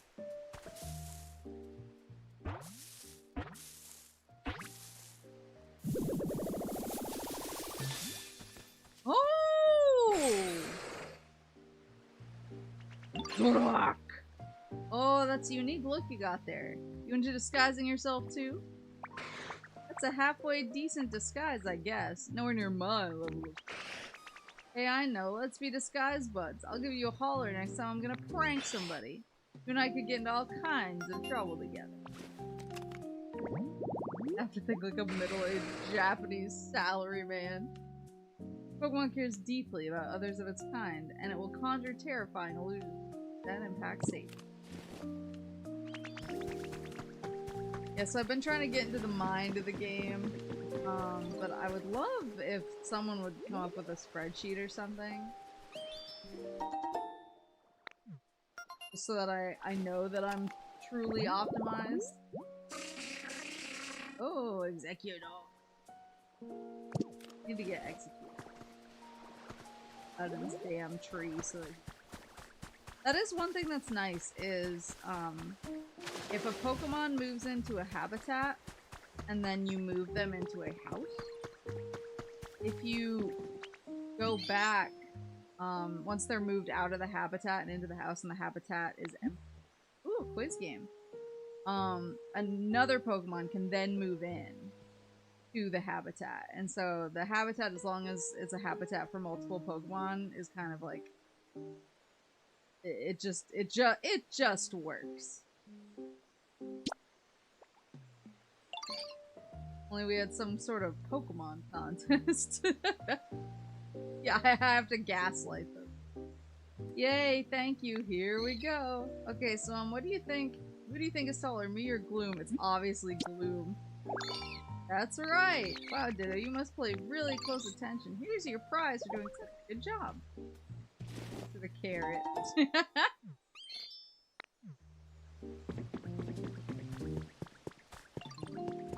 Oh yeah, I came up with Pikachu.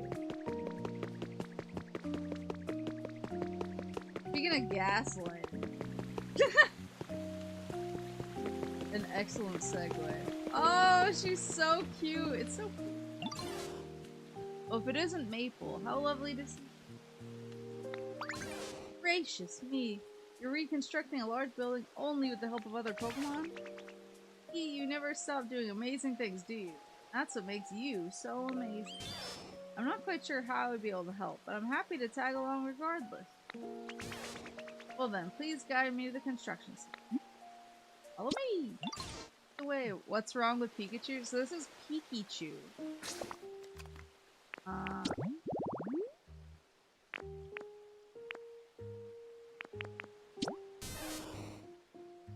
When its friends were sick, this Pokemon repeatedly shared its own electricity.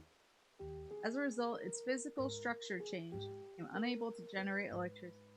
So it's like not a normal Pikachu, it's a Pikachu that can't really use electricity. I brought him to get charged up. There's a platform over here. Charge.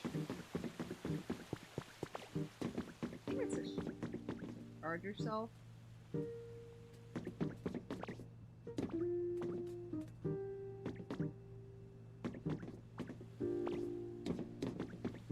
Charge yourself unless it's a 5. The 5 before.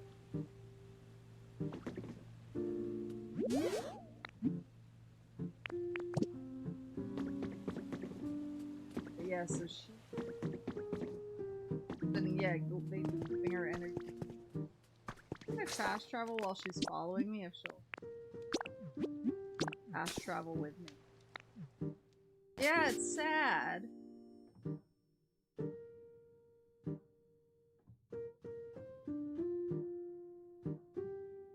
Speaking of gaslighting, I was complaining about it in the Discord, but I got totally brain rocked today because somebody didn't invite me to a meeting I was supposed to. And I was the one giving the entire presentation. So I guess they just like sat and talked about stuff for 20 minutes and they were like, where the hell is Maple? And somebody came to my desk and they were like, where are you?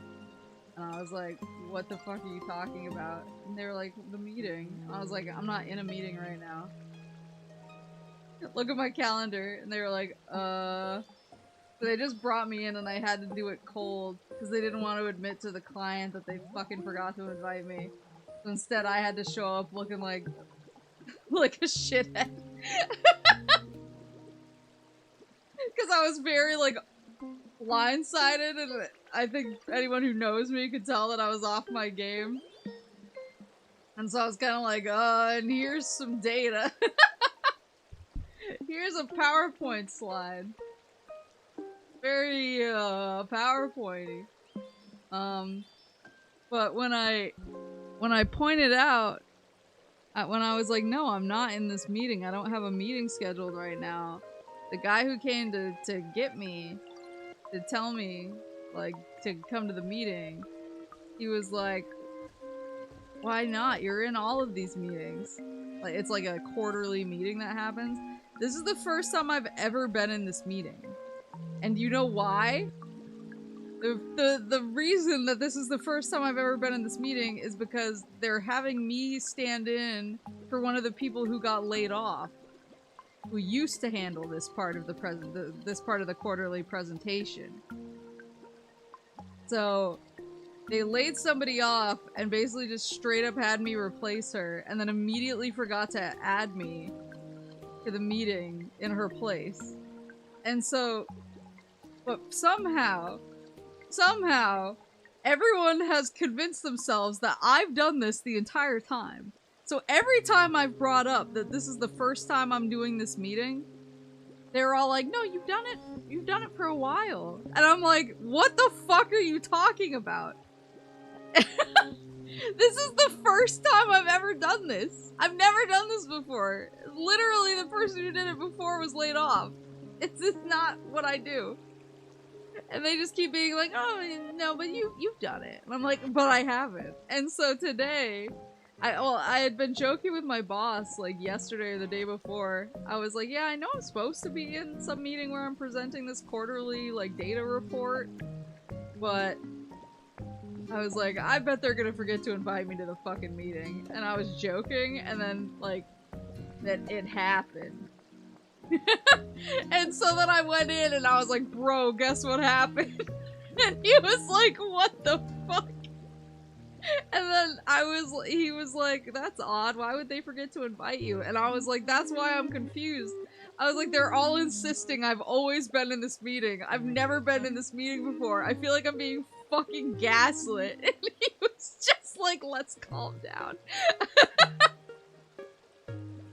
Someone's got memory wipe tech. That's what it feels like. I'm like, am I a crazy person?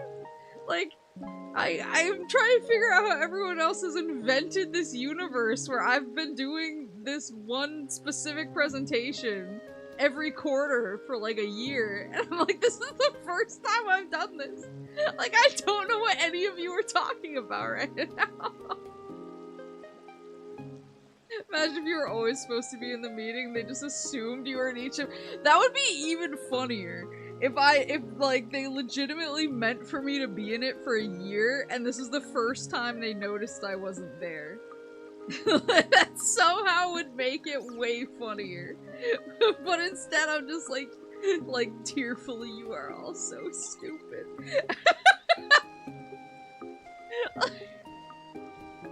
What's this meeting about? Don't know. Apparently Maple scheduled it. Oh, that was crazy. Someone literally, it was like someone else's job to schedule it. She forgot to invite me. And then instead of like copping to the fact that they all forgot to invite me, so I didn't look like a tool, they all apparently told the client I was having like tech issues. And they were like, she's having tech issues. And then of course I come on and I'm acting like completely blindsided and a little bit harried because I had to like reorganize my day to make this thing happen.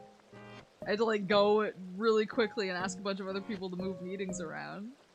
So I was like, I probably look like I just don't know what I'm doing. between she's having tech issues. Like, why? Why would you say I'm having tech issues?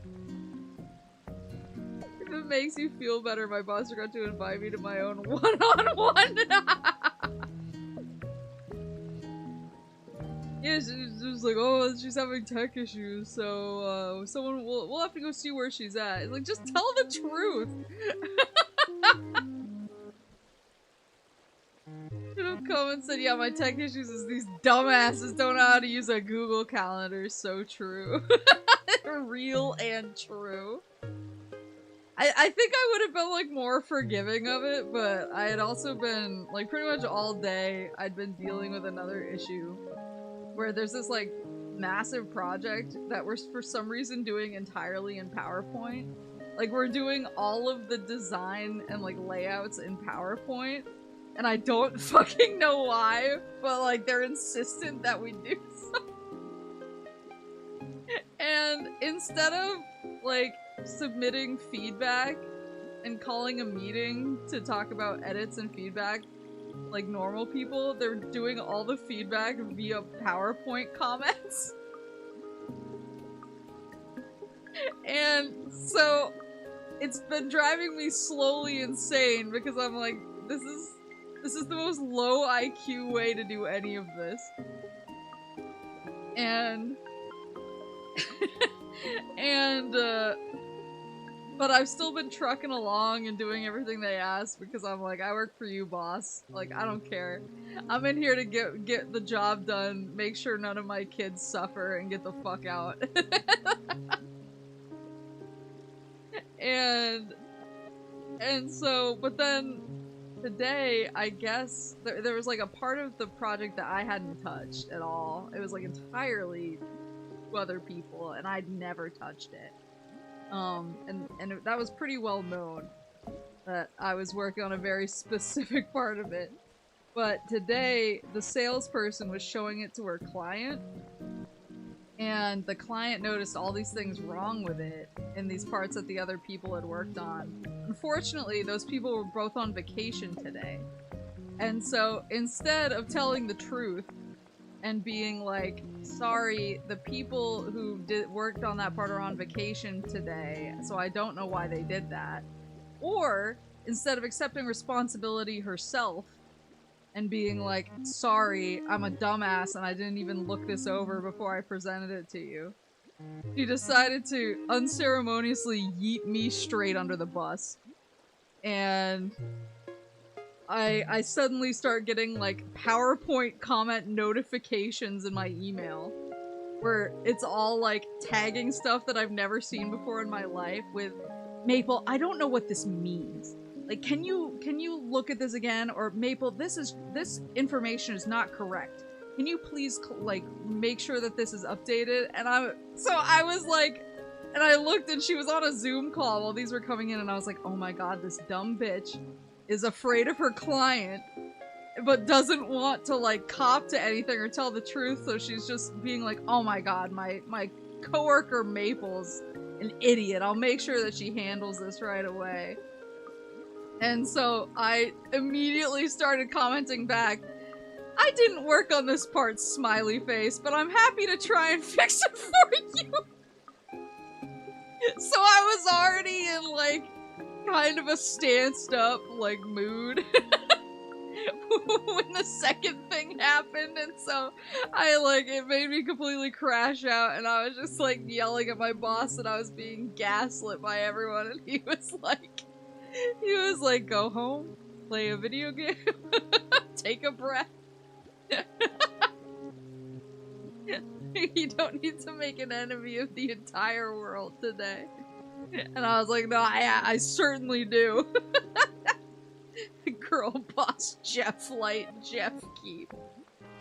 It was just crazy. I was already like, you're doing this project in the dumbest possible way. Don't you dare throw me under the bus. I will never. Oh yeah, she did teleport with me. I will never accept responsibility for your toolishness. What if the world decided to be your enemy? That's how I'm feeling. That's how I'm feeling today. Work-wise. Not quite the same. Once I had to go to the on-site medic. My manager walked me there, stopped me when I got inside to tell me I was caught speeding in the parking lot an hour before shift. I showed up 15 minutes before shift. What the hell? I was hurt they wanted me to sign documentation confirming I was guilty of something I wasn't even there for. That's insane. You need to start founding Outer Heaven. Get a nuke to threaten sales. Oh, you must be that prim and proper Pikachu I've heard all about. Thanks for making your way all the way out here. Must have been exhausting. I don't know that I appreciate being called prim and proper. I'm tougher than I look, I assure you. Well then, no time like the present. How may I help? Oh, sorry about that. I wasn't trying to say you're weak or anything. We're counting on your help once we start work on the 4th floor. Alright, so now I gotta put my paper in, and then I bring the Pokemon.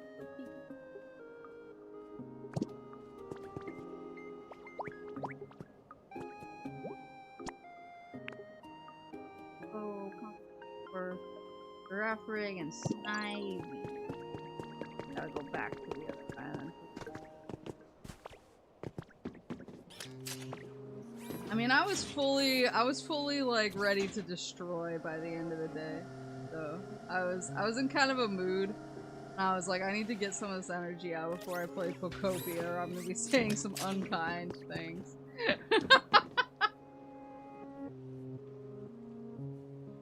I'm gonna be saying some unkind verbiage.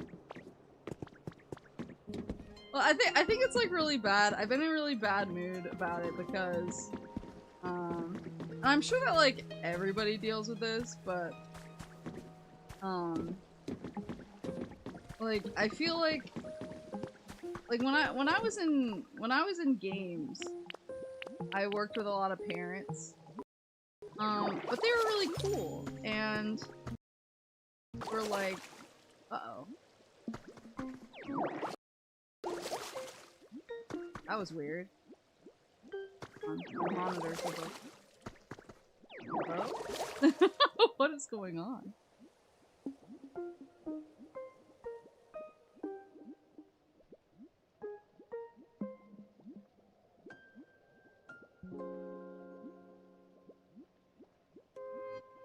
We chugged for a second there? My monitors turned off for a second there.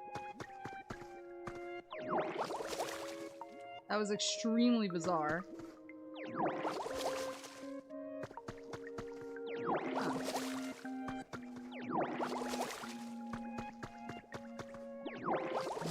I see. I see that my coworkers have found the stream. I'm just kidding.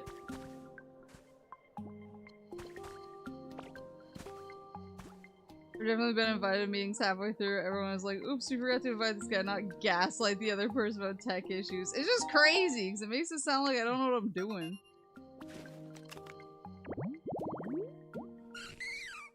Oh, Roselia!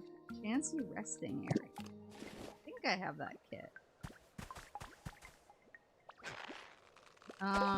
But, yeah, so I worked with a lot, like, of parents in games, and they were really cool. They're like chill folks, and they were the type where like if they had to go do something to like take care of their kid or whatever, they were like, hey, I'm gonna go do this thing, you know, I'll handle my shit tomorrow, and that's completely fine and understandable, and I'm never gonna be mad at somebody for having to do that. But at my current job, there's like this weird, I don't know, there's this weird culture, and I do wonder how much of it is just like actually more normal, and I just had like a really good work culture before, at least as far as parents went. But like at my current job, there's kind of this sense where like if you're a parent and you're behind on stuff, Like, it's just kind of like shogunai ne, like you. It's just how it is. But more than that, it's kind of like, oh, well, you know, we gotta band together to help out the parents.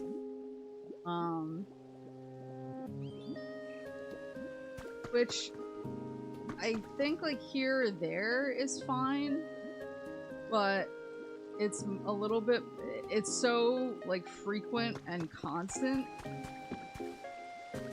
The half-second game audio delay now? What the heck?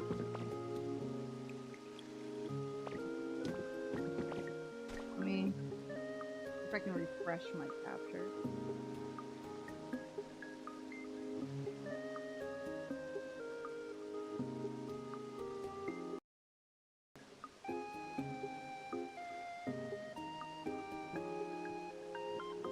I refreshed capture. There's kind of, it's like, if it was here and there I wouldn't mind, but it's so constant. And the people who throw me under the bus more than anything are the people who every single day at like 3:45 are like, I need to go pick up my kid, but I'll be on after. And then you better believe that they are never on after. And so it kind of turns into this, like, I don't know, this parade of well, like, I really gotta go early because I gotta pick up my kid, and that's, like, obviously that's important, like, I get that, but it's, then it's also like, hey Maple, like, we really need you to handle all this shit, and you can do that, right? That's no problem, right? Sorry, haha, the uwu face, and then peace out. And I just feel like there's, because it's not just me it happens to, I feel like the major lack of respect for people's time tends to land on the I didn't bring back the Pokemon. The major lack of respect for people's time tends to land on usually like the girls who don't have kids. I feel like the dudes are exempt for some reason. And so it's like me and a couple other miladies who are all childless hags tend to get the, well, like you can handle this, right? Haha, so sorry. And then the times when I get like kind of worked up about it, because I'm a pretty good sport generally, where I'm like, yeah, okay, I got you. But like, sometimes when I get worked up about it for one reason or another, like sometimes I do have plans. It's like, no, I told my parents I would have dinner with them. I can't stay late to finish your job for you because you couldn't plan your life accordingly or well. Like, and I'm not gonna give up, you know, dinner with my parents because you couldn't plan things in advance. And I don't say that, but I'll just be like, I really can't, I can't do it, sorry. I'll get hit with the, like, well, what are you doing, playing video games? Or whatever, and I'm like, no, I have a fucking life. You jackasses. Like, just because just because I don't have 10 million babies like half of you doesn't mean I don't have a life. Like, people without kids are still human beings. Who have, you know, things going on in their lives that are of value. You know? And it's just like, so what if I was? Yeah, like, that's kind of how I feel. Sometimes I'm just like, okay, even if I was, like, most of the time it's not. Most of the time when I say no, it's because I have legitimate plans. It's like, no, you know, I'm meeting friends who I haven't seen in a long time, or I have family who I'm helping out. Like, I have legitimate stuff I'm doing, but they just act like, oh, she must just be gonna, like, dick around. And it's just like, no, just because I don't have, like 10 children like you doesn't mean I don't have anything going on. I just have different things going on. Even if you were playing video games, it's not their business. Exactly! Exactly. I'm just, and it's like, I think the thing is there's never any reciprocation. There's never like a, oh, Maple, like, you really saved my ass with this. Like, I got you next time. It's like, oh, Maple, you really saved my ass with this. You know how it is with kids. Well, I guess you don't. But yeah, I really appreciate it. Did I not bring Syndical? Oh no, I did. He's just slow. Like, oh, you know how it is with kids. Well, I guess you don't, but haha. And then the next time it happens, or when I need something, they're like, oh, well, you know, I really gotta get my kid. or like, I just can't. I'm like, okay. Okay. I see how it is. New spreadsheet idea, list of blood debts of your coworkers. Awesome, we're set to get cracking on the 4th floor. Leave the rest to me and my happy helpers. It'll take a while. Come check on us later. Heard, chef. Now I can go, now that I have the asphalt. What do I do though? What do I have? I do have building materials. Going over. I'll finish some demolitions.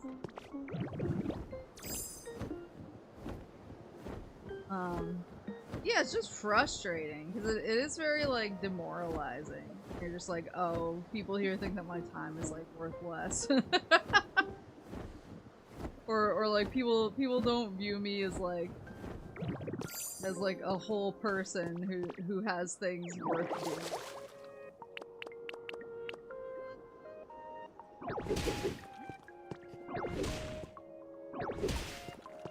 And it's not just me, like I said, it's like pretty much like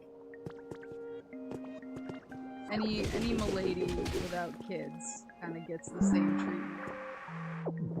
NVIDIA. Okay, hold on. NVIDIA send error and crash data. NVIDIA software encountered an issue. There's an NVIDIA problem. That's what that big chug was. Like there was some kind of just NVIDIA explosion on my. Boy, do I hope my graphics card isn't shitting the bed. Wouldn't that just be the cherry on top?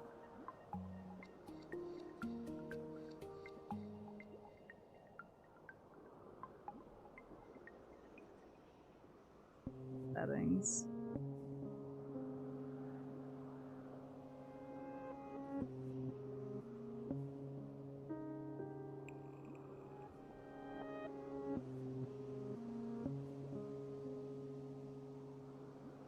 Try something. Try if everything explodes.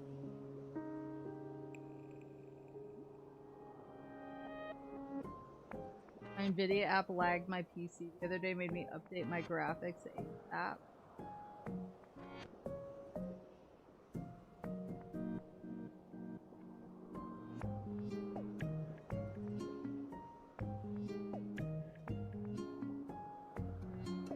Well, I did update my graphics card the other day because I was having issues during whatchamacallit. There's a leaves down there. I was having issues during HOWDY.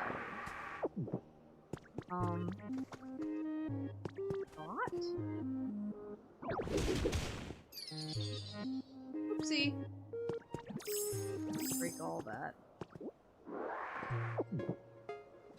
I mean, it never really got fixed, but I thought that it was just because Helldivers was like very resource chunky, or so it seemed.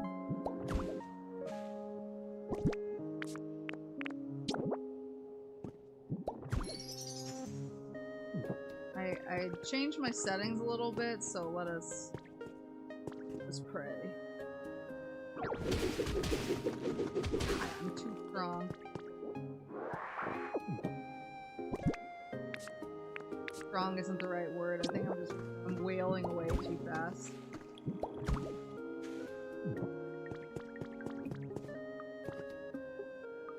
there's any reason for stone and, or at least I'd rather kind of like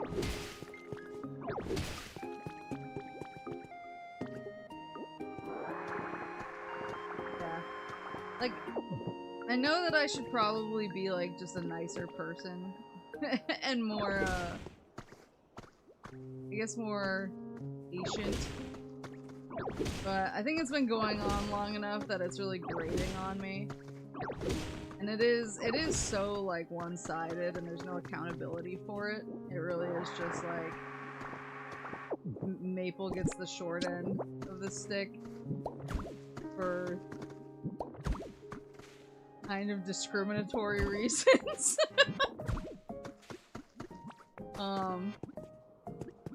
So it's just, I don't know, it's just like a, what's the word? It's hard to feel positive.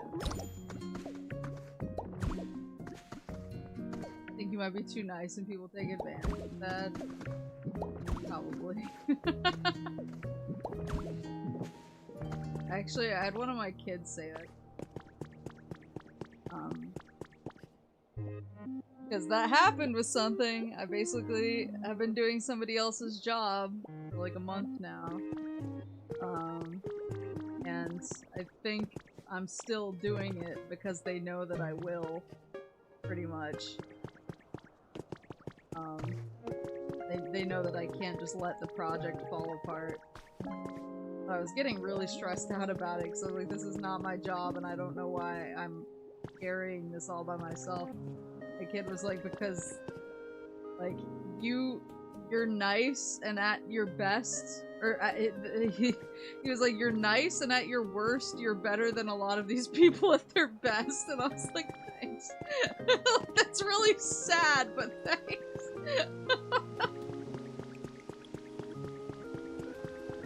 Oh my god, okay.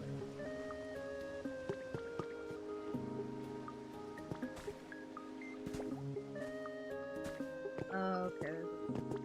Water, wait, is this connected? Oh, this is connected to Tingatons. I'm picking up. And these, there's some ruins over here. I'm gonna build on these later.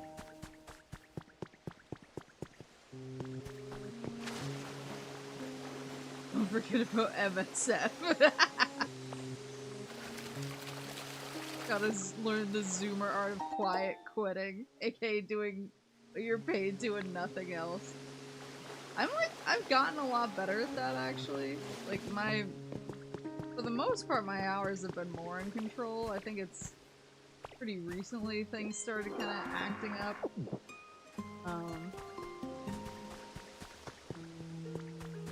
Oh, I did come in here. Oh, I should get this POKOPIA.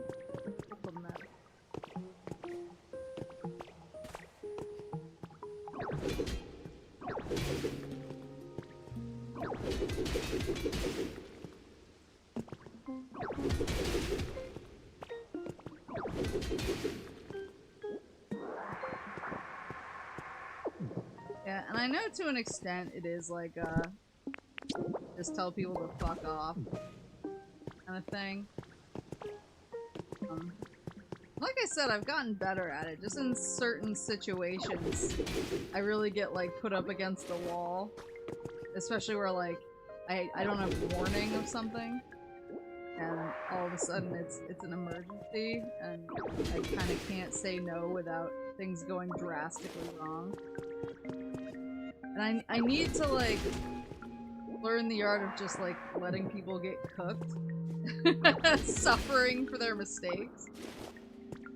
But I think unfortunately I'm high up enough in the company where I kind of can't do that. Because it'll be like, well, if Maple knew about it, like, one of the big bitches, she's supposed to be kind of controlling. She's supposed to be kind of crisis management when things go wrong. If I was like slightly less of a big boss, I I would easily let certain things not even think twice about it.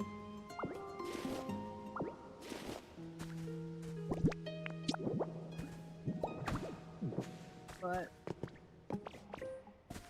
unfortunately, I did chaos as a ladder myself into a position of power. Which means that there's certain expectations of me sometimes. Big boss mensch. Whenever this happens at my job, I'm extremely blunt about it and told them off. They can hate me all they want. I ain't gonna clean their mess. I just need to get there. And I think today was like actually pretty good because I was kind of openly pissed at everybody over what happened, and I was. There were like a couple people who I was like, I couldn't even look in the eye by the end of the day. Someone actually did come to my desk and apologize to me. They were like, I'm so sorry that we like put you in that position, and I just was like, uh-huh, and just like couldn't make eye contact with them, so I was like, if I look you in the face, it's so over. You're gonna know. You're gonna know how I'm feeling, but by not looking them in the face, I think I broadcasted that pretty clearly anyway.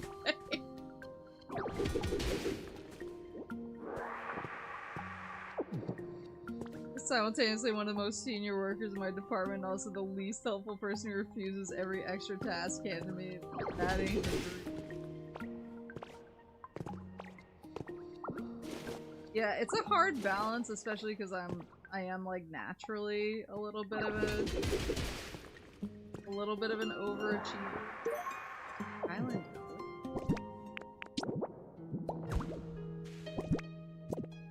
I kind of have a hard time like maintaining control of myself. Sometimes I'm like, no, I gotta be the best. Other times I'm like, no, being the best means I go home and I play Pokemon. I have to remind myself that sometimes the best is doing what feels best in the moment. It's not always that way. But I think in this case,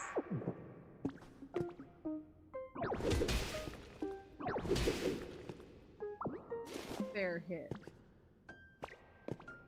Yeah, being the best is being a pro gamer. Had a coworker try to rob me while I was in the bathroom and they asked for my help 5 minutes later like everything was cool. What the hell?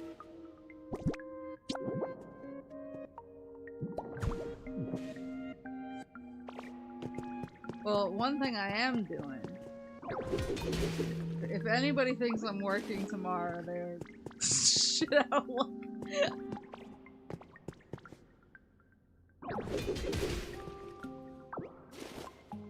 I did not tell anyone I'm not working tomorrow. Did not ask for time off. But made sure that everything in my project management system for tomorrow is already done. So I'm basically gonna trickle in my completed projects throughout the day and not tell anyone that they were already done. I'm gonna watch TV. and cool down a little bit. I got them in the act, said swipe or no swiping, made them get their own shit. You actually say swipe or no swipe. Sick Dora ref.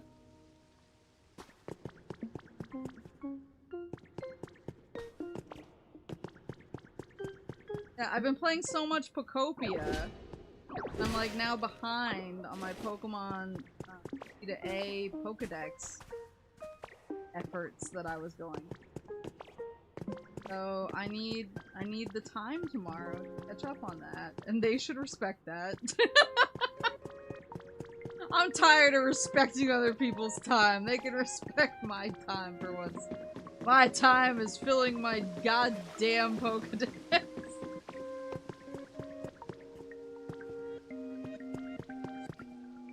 How's your Z to A PvP going? What PvP?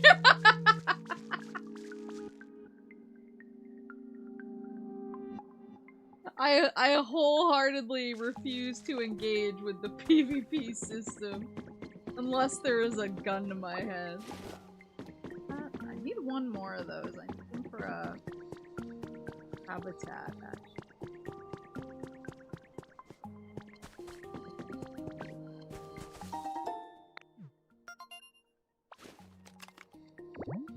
They want respect, they can respect D. Ooh, elevated pink tall grass. This is elevated. I wonder if my other pink tall grass was elevated. He's shaded pink grass.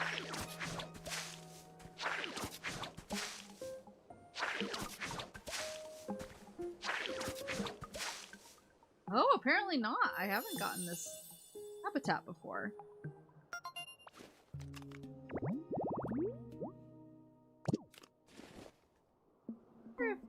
Any other elevated stuff I haven't gotten. I thought it was elevated. The original stuff was elevated.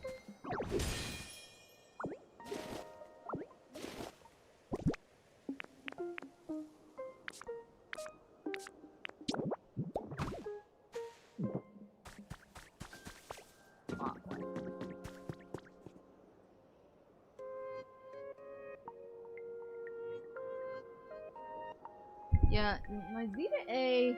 We could actually, we could look at it now. I am on my Switch. Zeta A, I'm doing like pretty well with the Pokedex, but I actually, as I'm running around, it's treacherous if I break all of them. Just, yeah, all the cracks in the ground. Something about those big ol' eyes.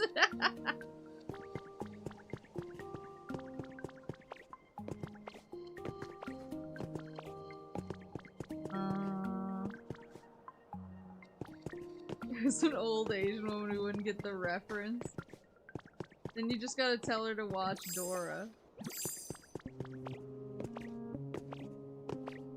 Gotta be like, keep up, Grandma.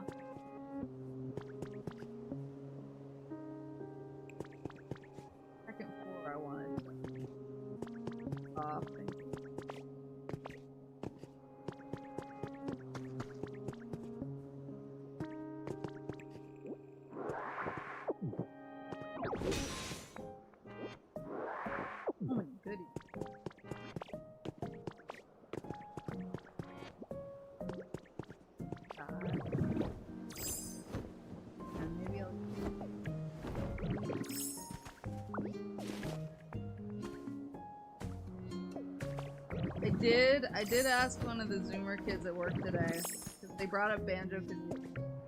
That's my litmus test for if you're a fetus or not. Were you born before or after Banjo-Kazooie? We were talking about that. Because one of the... I had to book, air travel. I had to book air travel for the work trip that we all have to take at the end of April. And when I was plugging in people's birthdays into the... Oopsie. When I was plugging in people's birthdays into the air travel website, I was suddenly faced with this. Oh, this is iron plating. It's not. Oh, this is different though. Because a lot of these are rough. Comes iron plating. I should probably go replace stuff. Oh no. But when I was plugging in people's birthdays, one of the kids' birthdays was like in the year 2000. And I did a double take. Like, wait, and so I brought it up, and I was like, I cannot believe you're born in the year 2000. Like, oh yeah, post Banjo-Kazooie. Like, yeah, that's super post Banjo-Kazooie. But then I was like, hey, I learned this new way. Like how that's my way of telling if someone's a Giga-Zoomer. I have a new way of telling if someone's a Giga-Boomer. Oh, do tell. I was like, I wrote out Lego City. And I was like, tell me how you pronounce this word. They were like, it's obviously Lego City. Like, no, it's Legosity. And they were like, how in the fuck do you get Legosity out of that? I was like, see, Gigaboomer. The system works. I guess I can start tearing that book. Megamind ass boom.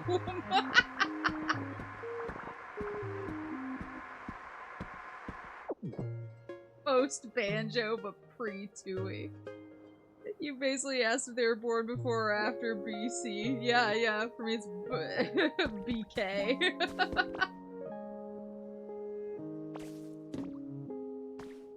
Just work with Megamind.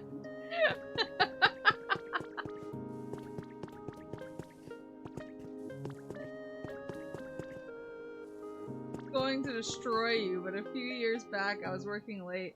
The high school girls there were laughing about how old the guy they knew at school was because he was born before 9/11. He's old enough to remember 9/11.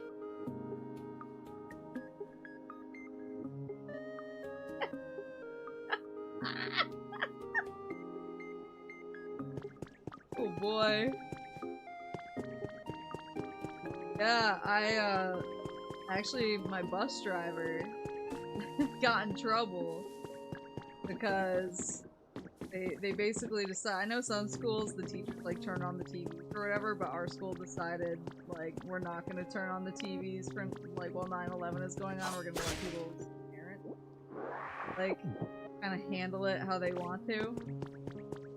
So it was school policy, like, hey, you know, we're gonna let parents address this, not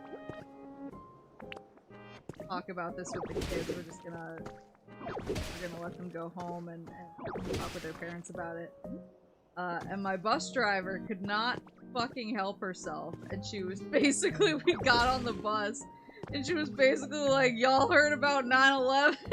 I mean, she didn't say that, because it was 9/11, obviously. And she was basically like, y'all heard what happened? And we were like, what? And she just went off on us about it. And a bunch of kids were like, wait, what? And so she got in some trouble. We're like, we explicitly said don't do this. And she's like, oh, I thought you said do it.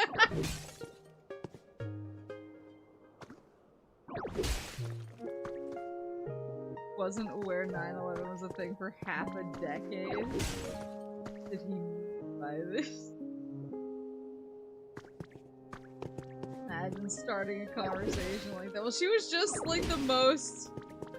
She was just like, yeah, you guys see the crazy. It was the most she looked at a group of teenagers and said, weather's pretty crazy today, huh? Except she was like, y'all see that terrorist attack? And like, us, a bunch of teenagers who had been in school all day, who had not been told about any of this because explicitly the teachers were not supposed to tell us. We're like, what are you talking about? She was a crazy person, to be fair. I knew her on a more personal level, so I think I was also like, she's a crazy person. I was friends with her daughter. Growing up. They were pretty chill, they were a nice family, like, we used to hang out and play, we actually would play the WWE games on the N64. We were like chill, we got along. But, you know, as you grow up, sometimes stuff happens. For us, it was a pretty small school, but they still kind of split kids up, and I got seeded into the like gifted CIA sleeper agent program, or what it was. And he didn't. So all of a sudden I'm getting taken out of class, go to the, like, special, like, advanced math classes or whatever. And he took it super personally for some reason that I got, like, put into some of the, like gateway program type stuff.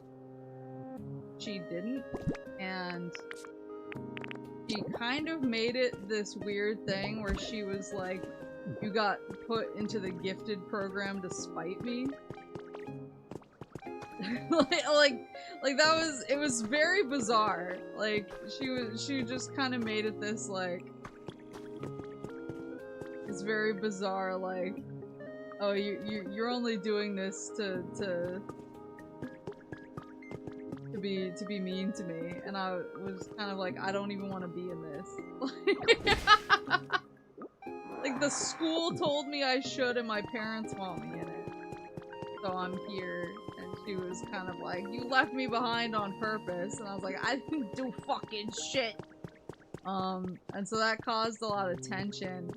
And you'd think that her mom would be like, I don't know, mature enough to be like, my daughter is sad that her friend is in a different class than her, and I should try to find a way to help my daughter process this in a healthy way. But instead, her mom was like, I can't believe this fucking bitch. I can't believe this fucking teenage bitch would get put into a gifted class specifically to spite my daughter. And, fortunately she was my bus driver, so she was super normal about it, and sometimes, like, make me walk extra far to punish me, or she would stop me before I got off the bus to lecture me about random shit. Just, like, basically to get one over on me, and I was like, ma'am, I'm a child.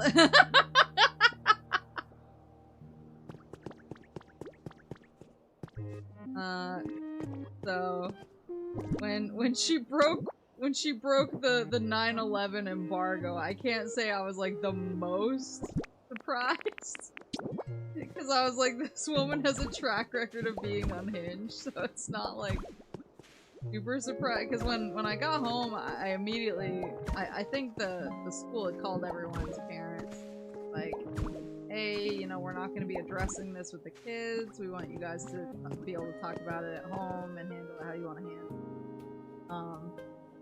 And so Mama Moose, I think, was expecting, like, oh, she's going to come in, sit her down, and be like, okay, something happened today.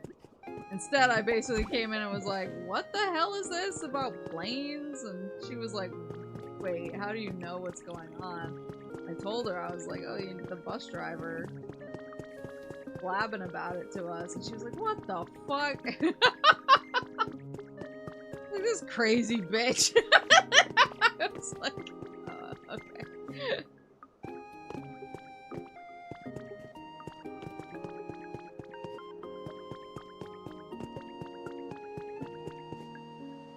Oh, and there's this whole other side of it that I out. Good, comfy road. I know if this goes down, maybe I should try and build. Then there's the highway there. I don't know. Could have had a cool anime rivalry, but instead she had drama. Yeah, it was just bizarre because I was not like a stuck-up kid about that stuff at all. In fact, I was kind of like, what's the word? I was self-conscious about it, if anything. because I had a lot of friends who, like, weren't in the quote-unquote gifted program or whatever. And it kind of made me uncomfortable and sad to be away from them because we had been in the same class forever. And so then when it was like, oh no, Maple, you're going into the program with advanced math and CIA PSYOP training or something. I was like, okay, that's cool, but I would rather be just like cruising through classes and joking with my friends. So I was kind of self-conscious about it. I don't super love the in this. So I was always kind of like, this is a very bizarre take to be like, how dare you leave on purpose? I mean, Mama and Papa Moose, not to brag, but I went to a really bad high school.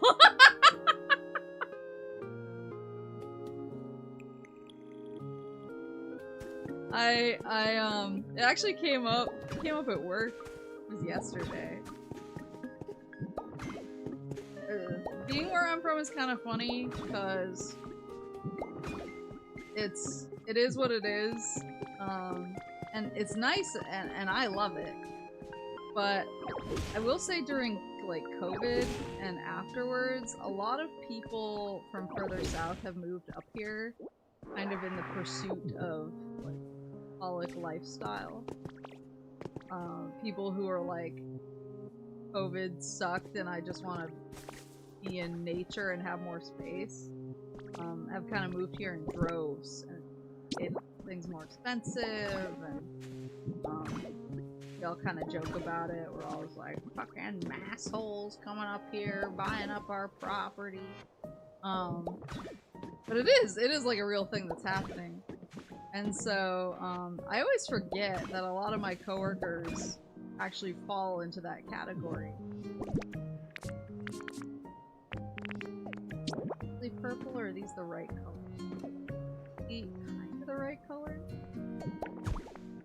They're a little off? You know what? I'll take it. I forget that a lot of my coworkers are actually like transplants who moved here from Massachusetts, or even we have some people from New York, and so they were talking to each other and they were like talking about these crazy high-end programs that they had in their high school, kind of techie programs and stuff like that, and they're like, yeah, Maple, did you know, take any courses like that? And I was like, no. I went to Bubba High School. The fanciest thing we had was a criminology teacher, and he was high all the time. They were like, okay.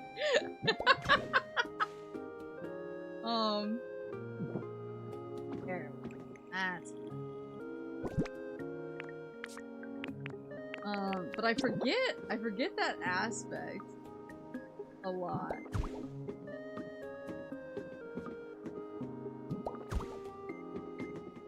But, like, that was the thing, is Moose parents wanted me to go to, like, a fancy private high school that I would have had to basically travel pretty far to go to. They were pretty desperate. They, like, really wanted me to go to it, and I basically threw the most unbelievable shit fit and was like, I don't want to go to your fancy-ass high school. I don't want to go to a private high school. That ain't me. Doesn't feel like me. I don't think I'll fit in. I want to stay with my friends. And they did, like, honor my request. They were like, if you're sure, well, we won't force you to go. They honored my request, and I wind up going.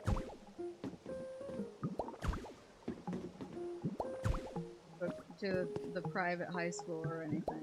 Like, that was the thing, is that was more what my vibe was, is I was like, I don't want to go I don't want to go to the fancy boy stuff. It doesn't fit me. This feels kind of like a... It doesn't fit my vibe. The vibes are off.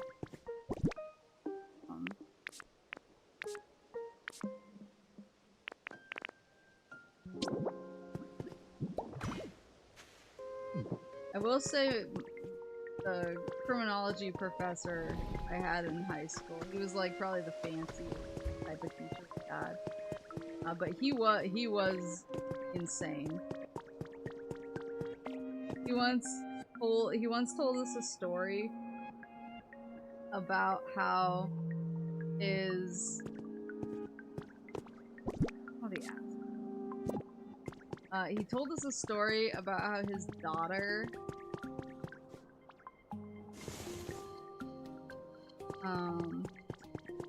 had a cat, and the cat was pretty old. And one day he came down, he was eating breakfast, sitting next to the cat who was asleep on the kitchen.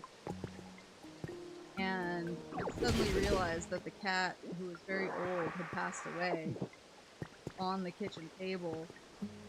And instead of doing anything about that, his daughter then came down and started eating breakfast at the kitchen table next to the deceased cat who was laying on the kitchen table. And he didn't say shit because he didn't know what to do, and he just kind of let her keep sitting there next to the cat who had passed away. And even to the point where she started, like, petting the cat and stuff. He was just like, what am I supposed to do? I can't do anything about this. And we were all like, why wouldn't you just say something? And he was like, I don't know, I panicked. And we were like, what the fuck? You may be shocked to learn that he was, divorced.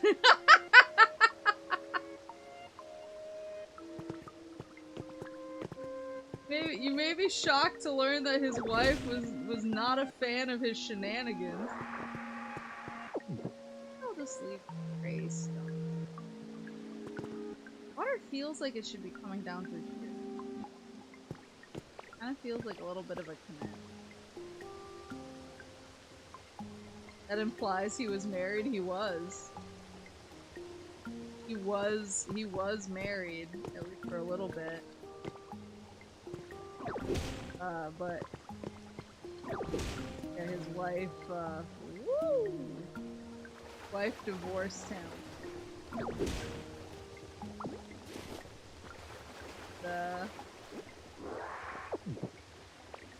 From the stories that he told, I hate to throw stones, but it sounded a little deserved.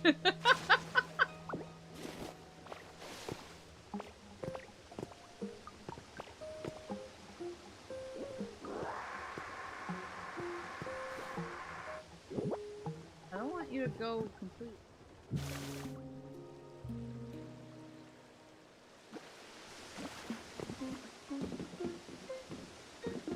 That original.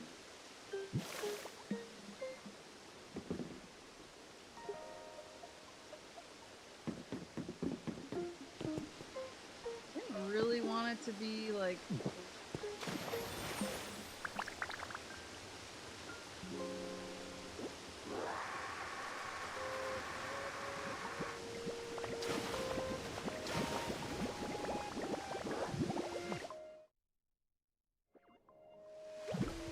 Did I just drown to death in like a foot of water?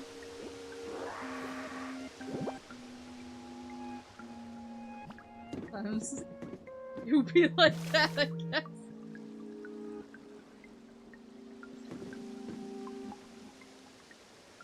That's how I wanted to, and then that was how I wanted to.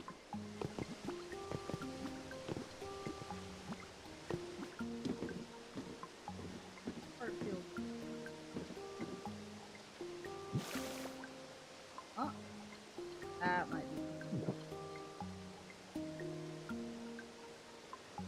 fact, you know the reason behind your criminology teacher's divorce is signing up of him being crazy.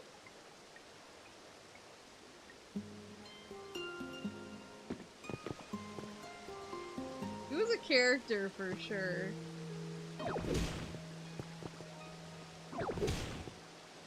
We had a shockingly high amount of teachers who wound up in various amounts of legal trouble, and he never actually, as far as I know, he didn't.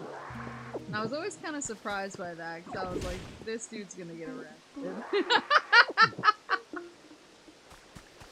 But he didn't. He managed to keep it together.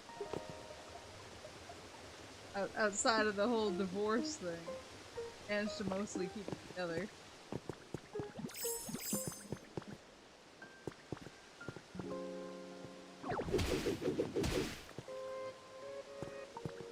He studied criminology to avoid the law.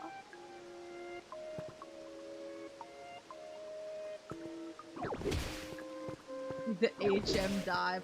What gen did I get added to? And was it me?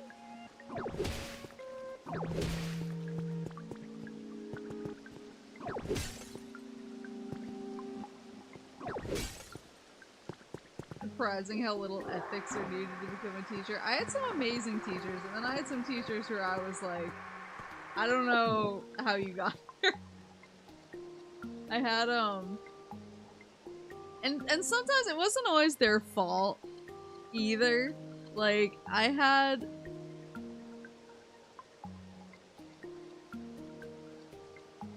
one teacher where, like, this isn't great. It's not like, you know, it's not a good look, but he was trying to show a tape to the class of, like, a science program that he'd recorded. And so he put the tape in, and we were all like, let's go, bro. And instead of the science program that he had recorded, some porn popped up on the TV. And he was like, oh my god. And apparently he just, like, basically brought in the wrong tape.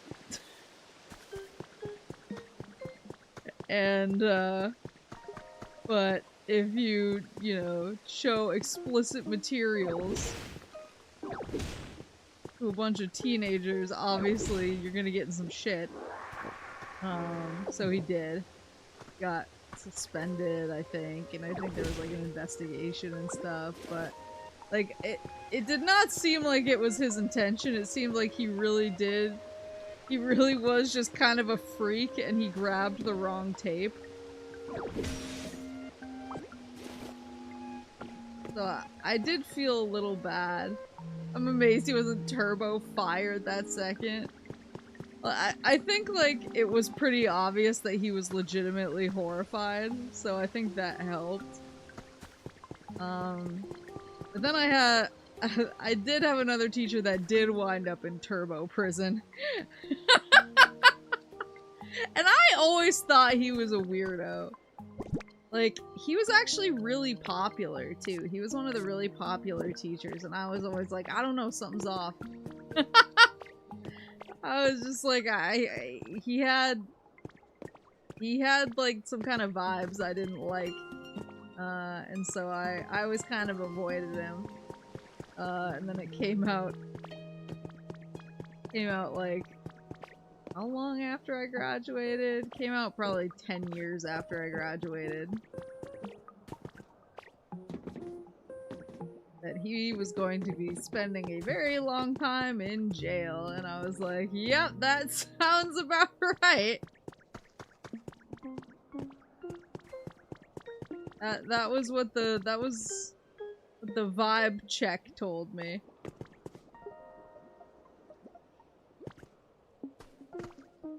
An English teacher had a slideshow of personal pictures on her desktop on the smart board, like a big monitor for their PC for the old people in chat. Thank you. And one of the pictures was her drinking with a former student on a school trip. It was rumored she slept with him, and that's why she's banned from chaperoning any event. Oh my god. my god. They recognized the kid several years earlier, blackmailed her into getting everyone getting A's for the whole year. Insane.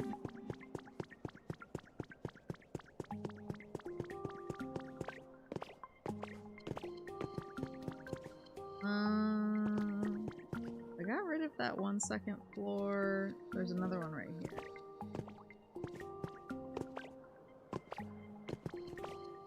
That's legitimately crazy.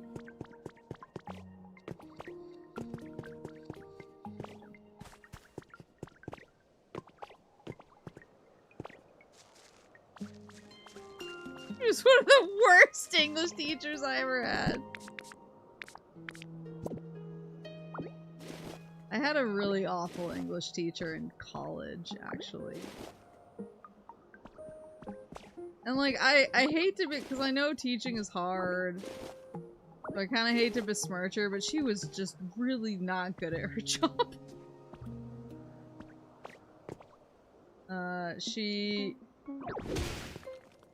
And I worry that some of it was she had like a lot of like emotional trauma going on in her life.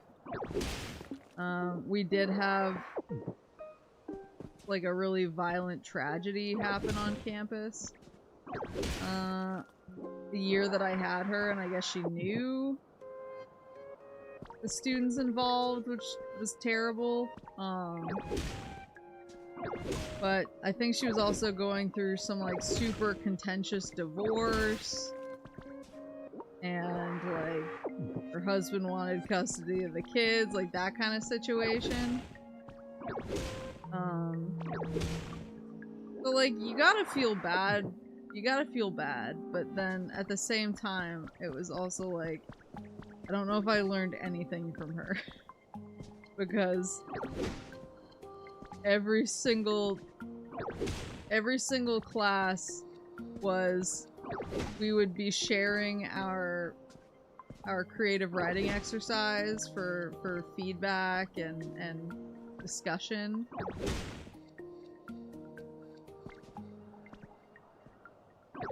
And you could like maybe you wrote about some grapes that you ate that were really delicious and you hope that you get to eat the same grapes again someday. And she would look into the middle distance and be like, grapes reminds me of the wine that me and my currently separated husband used to drink together on the trips that we would take during happier times. And we would all be like, okay.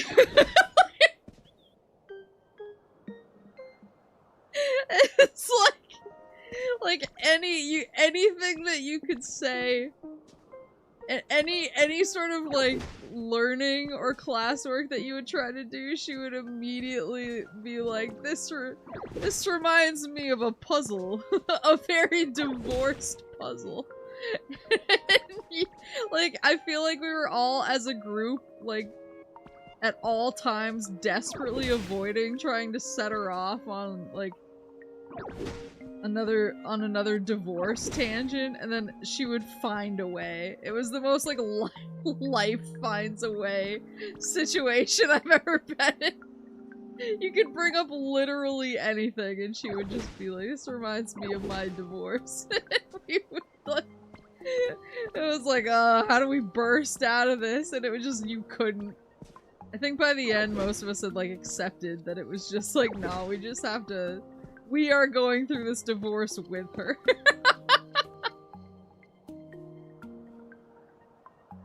She once held me hostage because my assignment wasn't long enough, so I flipped the page over and rewrote the exact thing word for word twice as big, and she accepted it! Just want to say the POKOPIA and teach trauma vibe is immaculate!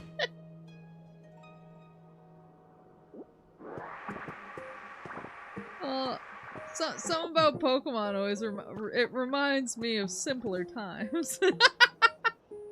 Simpler times having a bunch of teachers getting divorces. She was my Algebra 2 teacher. I had an Algebra 2 teacher who, she was I guess she wasn't getting a divorce, but she found out her husband was cheating on her. But she, kind of similarly, she made everything about her husband cheating on her. So it would be like, oh, you know, when we put X and Y in the brackets, you know, how is everything calculated, and in what order is it calculated? And she'd be like, yeah, it's crazy, X and Y can be together, and they don't, like, cheat on each other with a younger woman or anything. We would all be like, okay.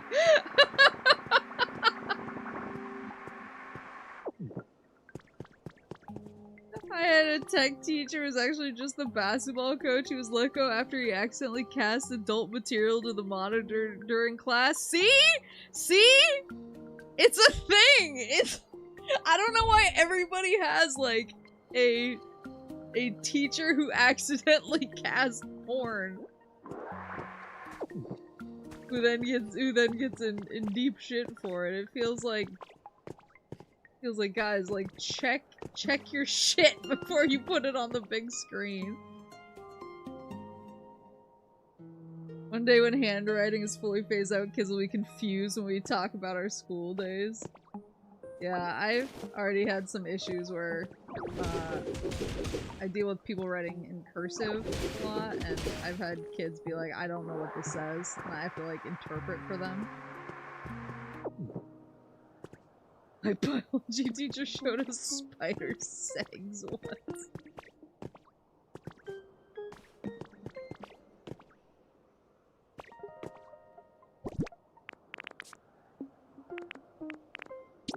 This is a rough wall.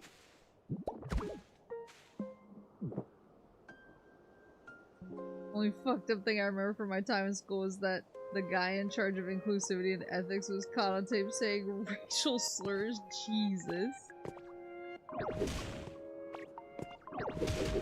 I just had all of the most divorced women teaching me.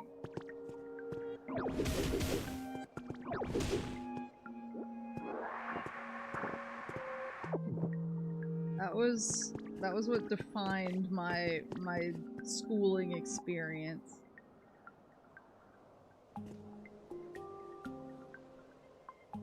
There. Dragonite, there you go.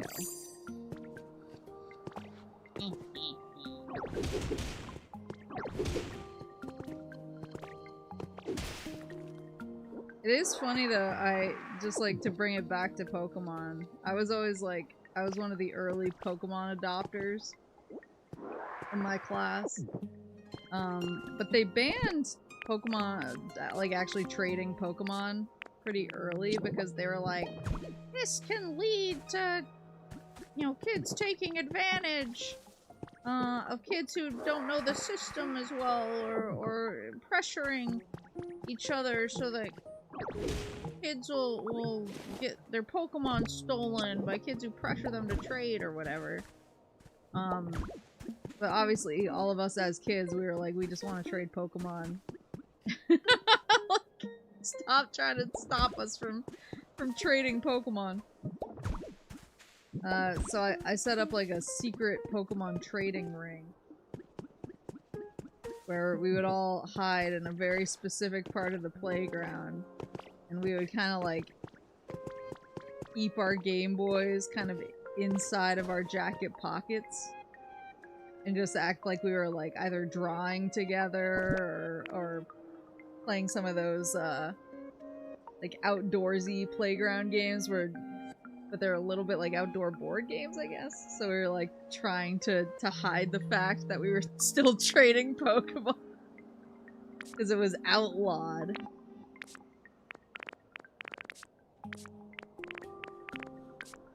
There's the purple guys.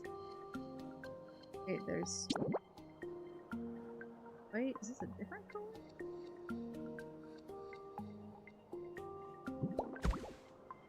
So that's yellow and white. This... Oh, so that... Oops. Oops. That is the color. But I don't have as much of it. People running the child equivalent of Prohibition-era underground bars. I mean, I needed these Pokemon. And remember when we went through my Pokemon Red, my Pokemon Red or Pokemon Blue, or yeah, I think it was mostly Red boxes. There was a Sandshrew I had that was named like Sand Mars Sign. It was from a trainer named John. I'm 99% sure that John was... I went to elementary school or middle school with John. And I think I got Sandshrew from him in one of these prohibition-esque circles.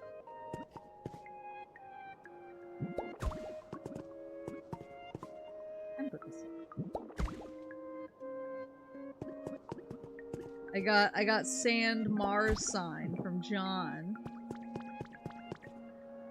So if I hadn't set up the illegal trading ring, maybe I would have never completed my Pokédex.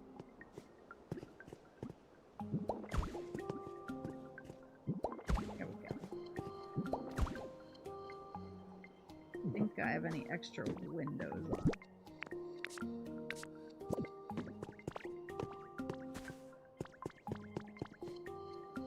A habitat that uses this thing. Sure. Now that these probably feel a little short, but like I will build them up taller later. Just really trying to... Do I have more iron? Just really trying to kind of conserve resources. Do the most with the least. Stone, iron plating. Here we go.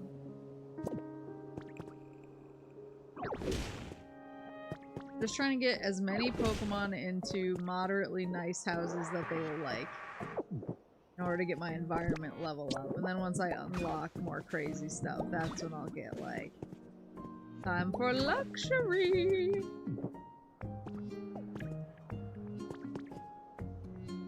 You play Foursquare with just a link cable's distance between you? No.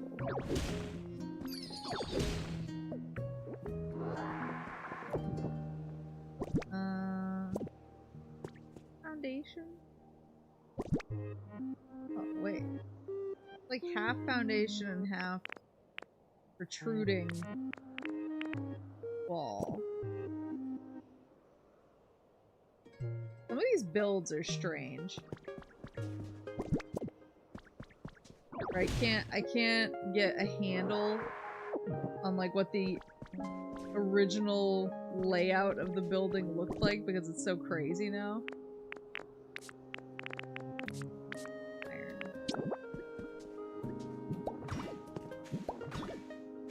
They did the same thing for Pokemon cards too, where they didn't want to do cards or the game because they just thought it was going to lead to nonsense. But pretty much nobody listened to them. Because we were all like, I know what I'm about, son. It's Pokemon. Don't even try to take this from me. That one doesn't have... for one more place. This one's a little tall, but I think it's okay. Especially for now. We both have this second floor bopped. Like, a lot of these I could bop off. Kind of the second floor because I don't need it to be that tall, but it's also not like a huge, not a big deal. Not this one. Handle.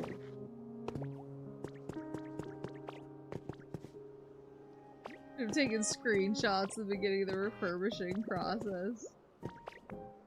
Probably should have.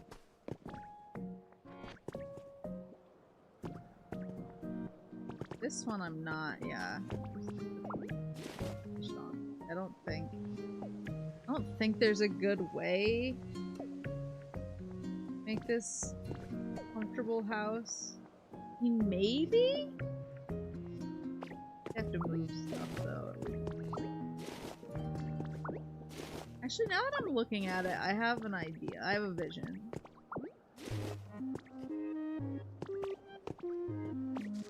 I have a vision. I have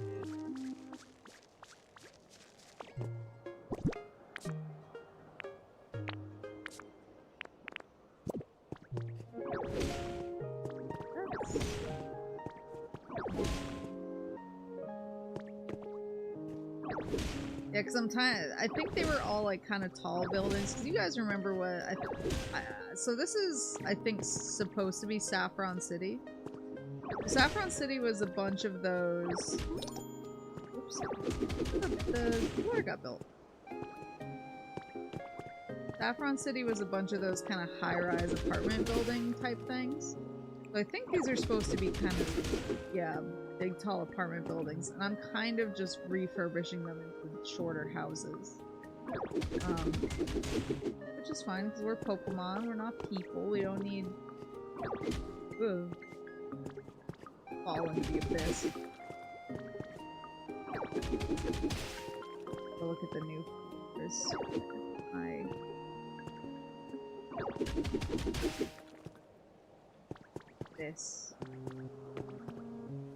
Hero.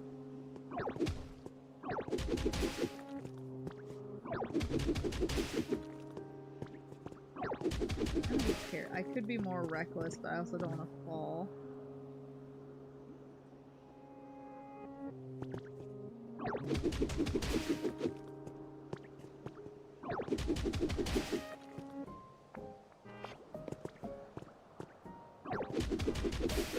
There was one teacher scandal that I thought was pretty funny that happened at my school.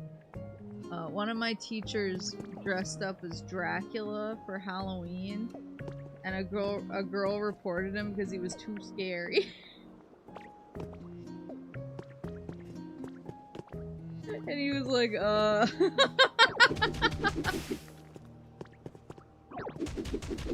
everything must be suburbia. I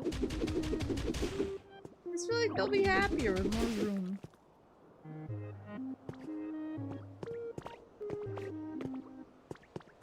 Straight to vampire jail. He was moving different. So true. He was probably like the best science teacher I ever had, so I really liked him. I was definitely biased. Yeah, there was basically a big scandal. It was like, oh, like so-and-so reported him because he was too scary in his vampire costume, and I was like, pussy.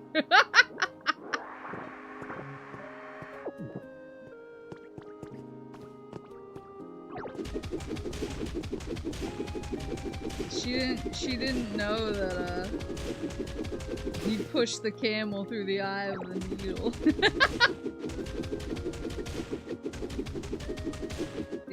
He was throwing diamonds at the Great Pyramids.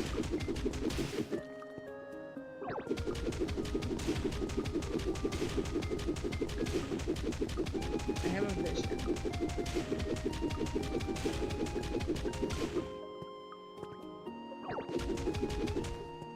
It's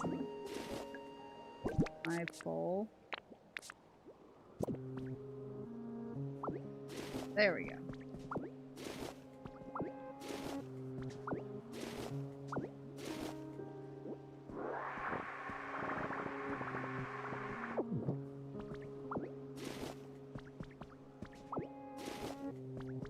There we go.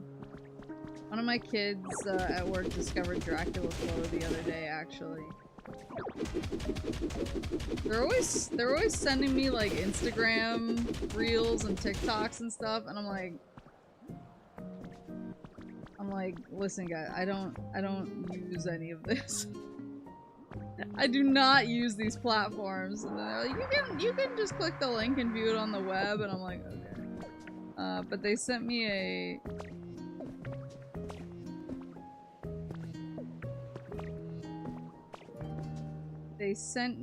a a reel about, I forget which Dracula flow it was, but it was a banger line. A banger Dracula flow line, and I was like, oh my god, I love Dracula flow, and I sent over all of the videos, the clips that I've recorded from Dracula flow, my favorite lines, and they were just like, why do you have all these? When people send me an Instagram link, I take it as a threat.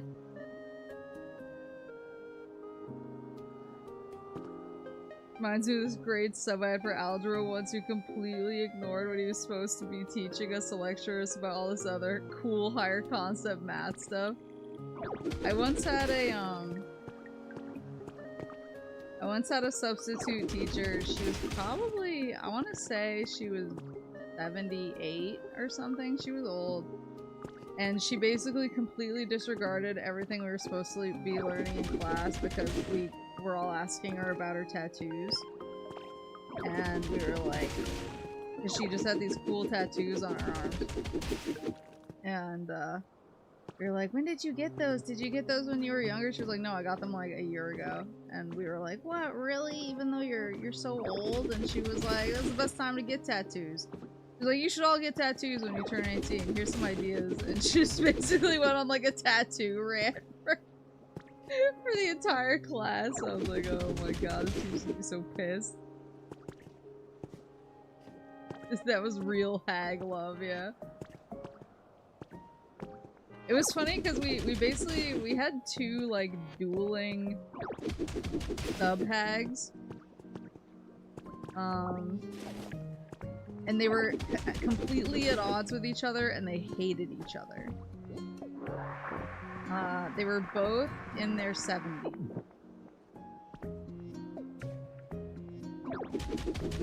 They were both in their 70s. One was like the coolest grandma I've ever met in my life. That was the tattoo lady. She was pretty much just like, she was living life to have a good time. She was chill. She was one of those substitutes where if you were just like having a bad day, you could talk to her and she would give you kind of a pep talk and some good life advice. And she was just like very mellow, and we all loved her. And she actually did her best a lot of the time to try and stay on topic for the lesson. And then we would inevitably derail her, and her reaction was kind of always like, oh, you guys, but she was just like kind and funny and very sweet. The other one seemed to absolutely hate kids, and we were like, why are you substituting? Like, you could do anything else. Like, this is not an easy gig a lot of the time, and you seem to hate kids, so it's bizarre that you would choose this. But she was also definitely hag status. But yeah, she just seemed to hate kids. She had no sense of humor. If I actually once got in trouble with her, for, she said that I was wearing inappropriate clothing. She said that I was wearing inappropriate clothing that exposed my midriff too much. And I was just wearing a t-shirt. I think I was wearing a t-shirt with Curious George on it. This was high school. And I was wearing like a very, like, pretty standard t-shirt with Curious George on it. And she was like, this is inappropriate. And your midriff is showing. And she sent me to the principal's office. And I got there, and they were like, what'd you get sent here for? And I told them, I was like, this is what's-her-face. Says that this shirt is inappropriate, and she wanted me to come here because my outfit is inappropriate, and the ladies in the principal's office took one look at me and they were like, she's fucking crazy, go back to class.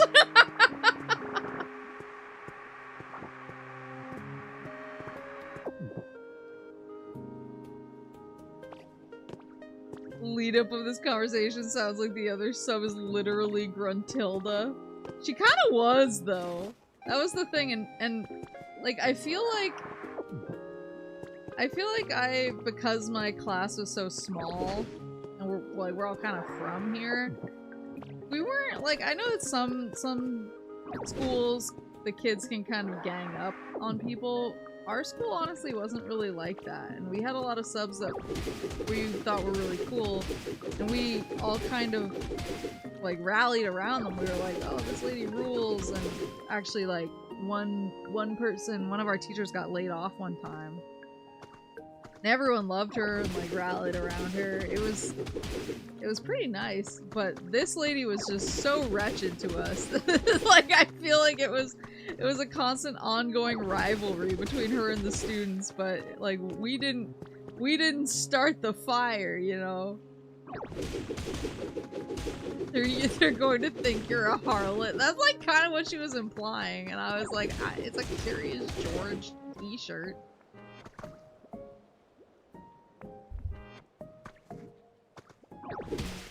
At a college English professor who was a Disney adult, so we would get her on a tangent every day to avoid work.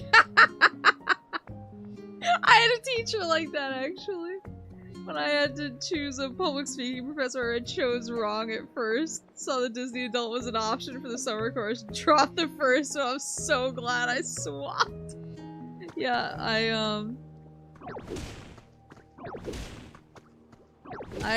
I had a teacher like that. He was actually my calculus teacher, and he loved video games. So boy, was it easy for me to derail him.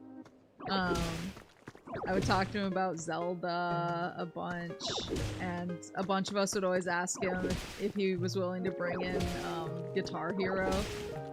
And so some days he would just bring in Guitar Hero and we wouldn't do any calculus. We would just play Guitar Hero on his big projector the entire class.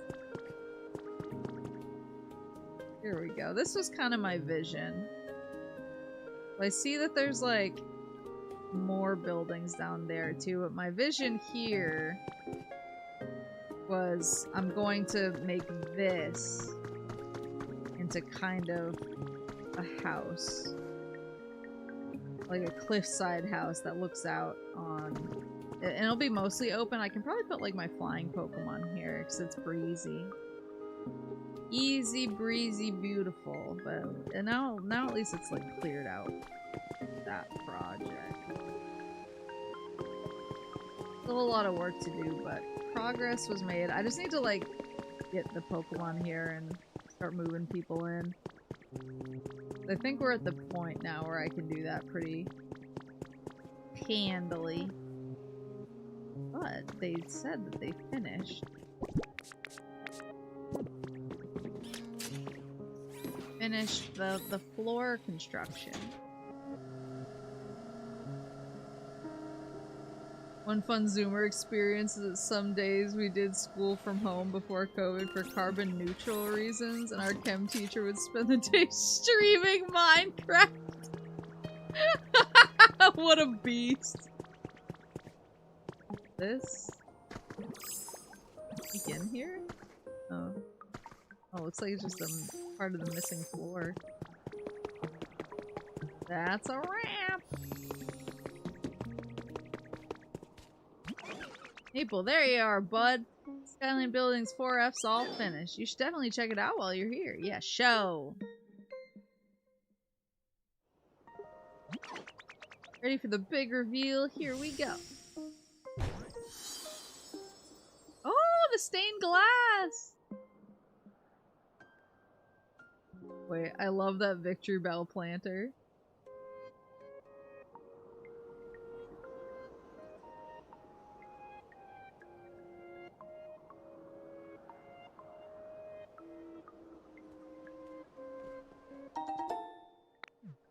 So cute!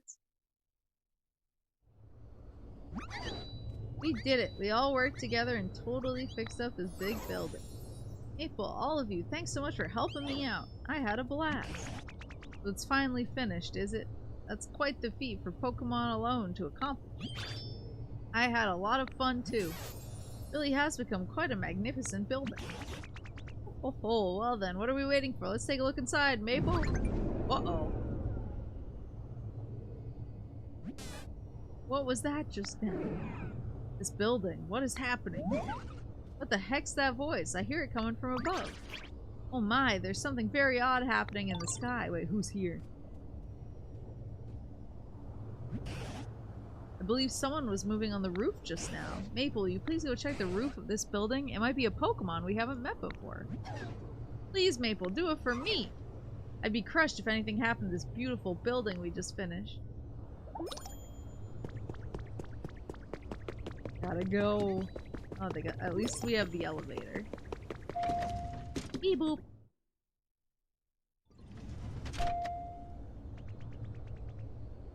Oh. Yeah, I did not ever have school from home because the internet was just not. The internet and technology was not in a place for that when I was in high school.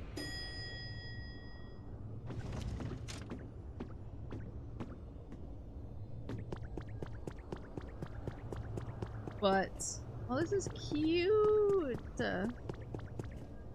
Oh, this is such a oh, Master Ball. Such a cute garden, though. I'll go to the Master Ball in a second. I saw the garden.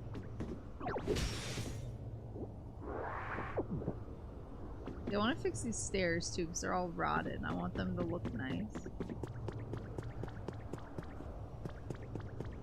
Master Ball.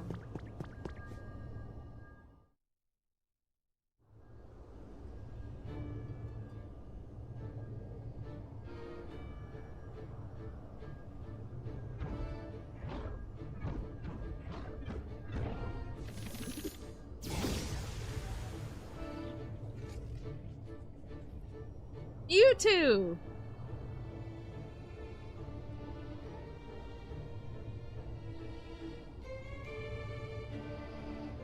Music.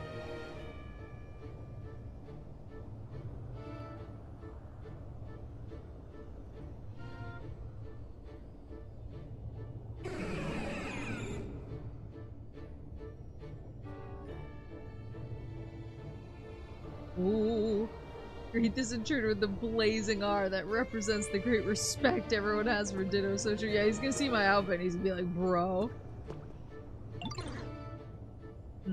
You're an odd Ditto. Did you and your friends construct this building? We sure did. I see. I was concerned that humans might be using the power of their so-called science in unwise ways again. But to hear that this large building was erected by Pokemon is quite a surprise. What happened to the humans? I do not know. Last time I saw a human was in a city where rain no longer fell. I believe it was called Fuchsia. They were putting up a peculiar building on a nearby beach. I think it highly likely that they were plotting something nefarious. If you're curious about humans, I suggest you investigate around there. Although a great deal of time has passed, I can't be sure if the building still exists. I don't usually speak at such length. Perhaps this is a sign that I've taken a liking to you. We're buddies! Its DNA is almost the same as Mew's, however its size and disposition are vastly different.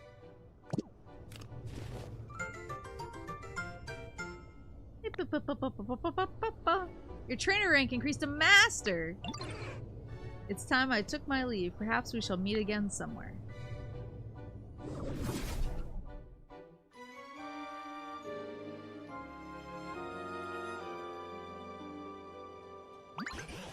Hello, Maple. Who did you find on the roof? Please come back here soon and tell us what you learned. On the way. What happened on the roof? Oh, Maple, how did it go? Who did you find on the roof? What's that? Well, I'll be. You found Mewtwo? So now you've even become friends with the legendary Pokemon Mewtwo. Astonishing. Truly, what an amazing surprise. I can't believe an incredible Pokemon like that came all this way to celebrate us completing the building. Oh my, were they terribly good looking? What? Hello? So tell us, did Mewtwo say anything about the humans? They don't know what happened to the humans. Really? Well, that's unfortunate. But it did seem like you two were talking for quite a while. Are you certain they didn't tell you anything about the humans? Really try to remember. Oh, that building on the beach. Oh, that building we discovered near the cave where you and I first met, eh? Maybe a good idea to investigate that building a bit further. But aside from everything else, it seems the sudden appearance of Mewtwo can be chalked up to the impressive job you all did rebuilding this great structure. Well done indeed, everyone. I hope we can continue working together like this, that all Pokemon in all the towns can live comfortably. Hell yeah. Okay, so now I need to go do more of the challenges, it sounds like. But I need to build a water wheel and a windmill.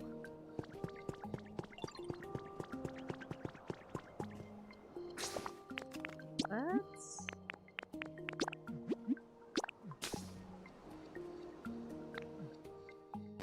I can complete my construction here later. I really need to move Pokemon in because now in a few different places I have housing constructed and ready to go for the Pokemon, and I just haven't gone around and moved in the appropriate Pokemon to the appropriate spots. So I just need to do that. That'll make a huge difference. I think I also need to organize my inventory a smidge, because I am bursting right now. Figure that out. I think I might already have a windmill kit. Am I carrying it? Is it on me? I am. Okay. I don't think I have a water wheel kit though. Buy that.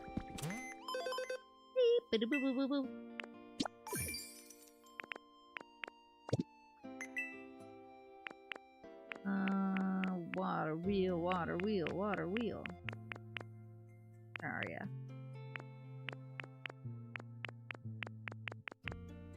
I went past it, didn't I? There you go.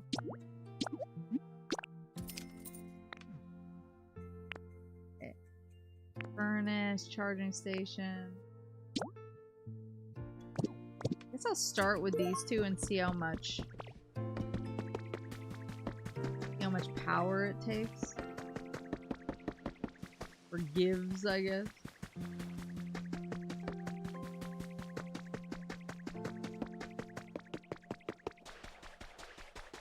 I still haven't watched the Nintendo Indie Direct. I feel like we have to be getting a Nintendo Direct proper soon.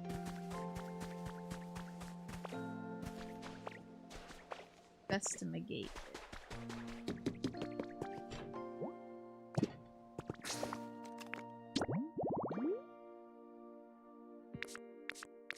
Yeah, that's the only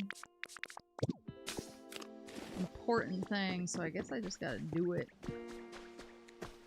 Probably in June at this point. June cannot... June cannot come fast enough. Between Summer Game Fest and Nintendo Direct content. I feel like the thirstiest bitch on planet Earth. I need it. I need Summer Game Fest. I don't know how anyone expects me to be functional without it. I wish it showed me, like, the direction. Boy. Boy. It's gonna be so funny when I drown in here.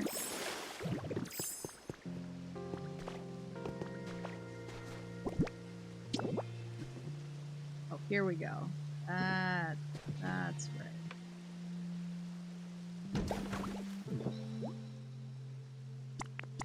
Okay, I have all the stuff, and I just need Ember and Gloomy.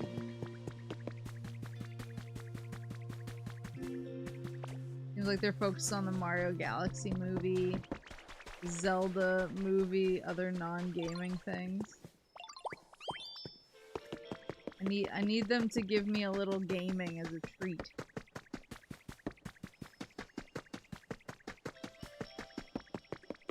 I will say we're in here. Can I just use Girder? I don't know if I can. Oh, Timber's right there. I will say my brand of seltzer, Boobly,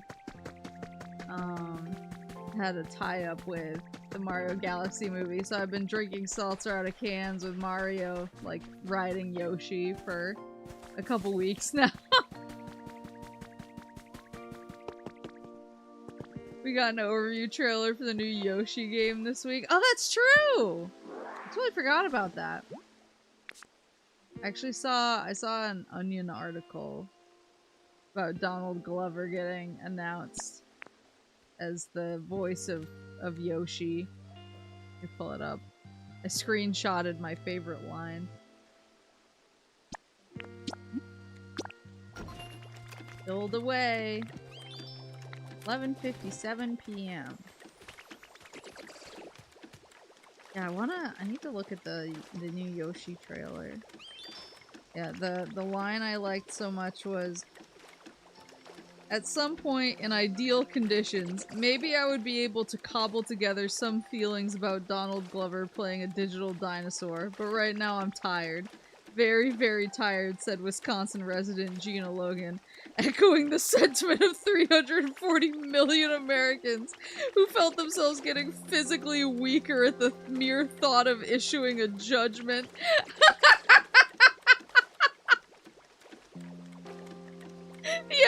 The idea that Donald Glover voicing Yoshi is like the straw that breaks the camel's back, and people just can't. People are like, I can't have an opinion on this. Base. The guy from the Han Solo movie is Yoshi. Yeah, he's Rando Calrissian.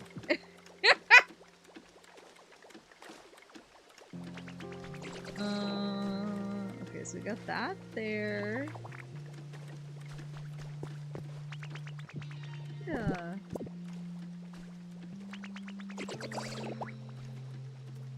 Working right now?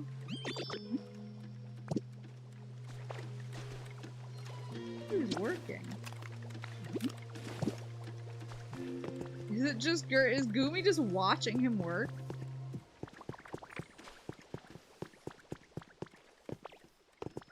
The windmill.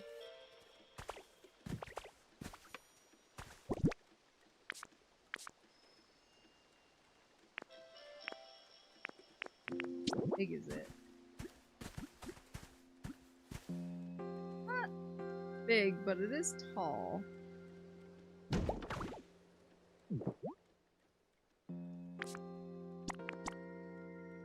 I need to go gather my twine.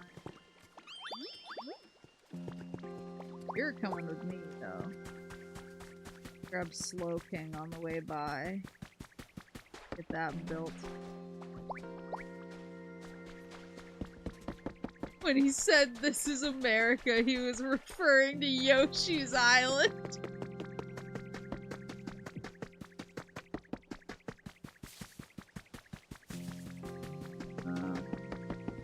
Fine.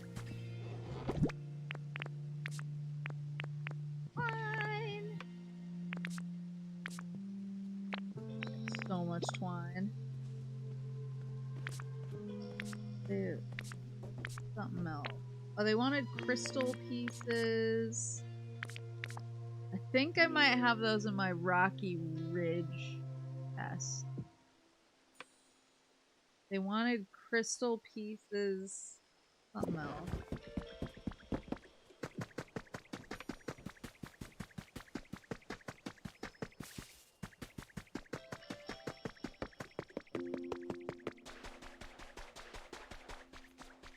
Yeah, I am actually excited for the Mario movie. But also sometimes I'm like, I don't need updates, Nintendo. It's weird, because I feel like with a movie, I'm kind of like, yeah, I'm gonna go see it. You don't necessarily need to convince me to go see it. And a movie is such a short investment of time.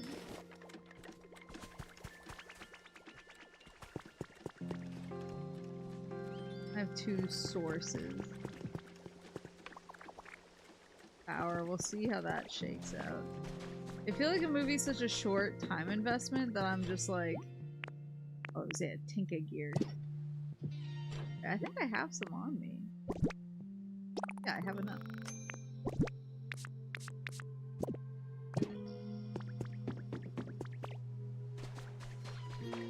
I leave my crystal pieces at the Vatican. I thought you were gonna say they wanted crystal meth. Yeah, I just feel like with a movie, if I'm excited from the get-go, I'm excited from the get-go, you know? It's not like something is gonna win me over and all of a sudden I'm like, yeah, I'll give this movie a shot. And I feel like a movie... Oh, I'm weird about it. Whenever they're like, this Nintendo Direct is mostly gonna be focused on the new Mario movie, I'm like, why? Like, I feel like there's not that much to say. Like, with a game, you're like, here's a new mechanic that we're introducing, or here's, like, our fresh take on this old thing in a series. Like, there's a million things you can do. With a movie, if you show too much, you spoil it. And it's not as fun later. So I just feel like, I don't know, I feel like it's a strange play.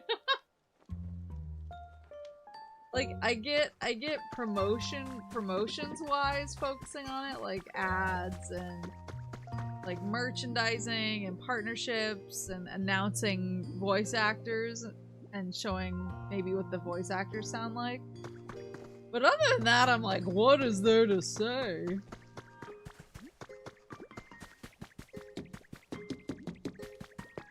Still pieces.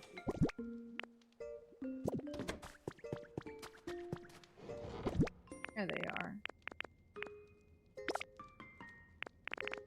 Crystal. How else can they show off all the curvature of Yoshi's nose if they don't dedicate 30 minutes on it? I just don't understand. I'm sure, and I feel like even if it was like a TV series, it would be different. Because I feel like you can get more into detail with a TV series. A movie is just, like, lengthwise so short that if you show too much, you're showing most of the movie. Movie trailers are a weird gamble because now they kind of give away everything. Exactly! Like, I feel like I actually don't watch movie trailers anymore because sometimes I feel like then when I go and see the movie, I'm like, oh, okay, that was the trailer with more. There is a movie coming out. I don't think it's out already. I think it's coming out. Called The Drama. And I think it's called The Drama. And it's a Robert Pattinson. It's Robert Pattinson. And it's basically about this, I think they're supposed to be from Boston. This Bostonian couple is getting married. And they kind of play this game with their friends where it's like, oh, you know, say the worst thing you ever did, ha ha ha, and then she says the worst thing that she's ever done, and he's like, what the fuck? But the way that they did the trailer, you actually can't tell, like what it is she did. They dance around. They don't reveal like what has him so freaked out. And it's really kind of it's a nice return to form for like it actually being a bit of a teaser, because you don't really know where it's going with it. And because it only shows his reactions to whatever it is that she says in the trailer, it's like a lot of people started kind of like theory crafting, like, oh, I wonder if it's something like this. And I feel like it was a really good example of how to do movie trailers correctly again, that I feel like we've been missing for a little while. This can't break this right now. I just want to fix those gross looking stairs.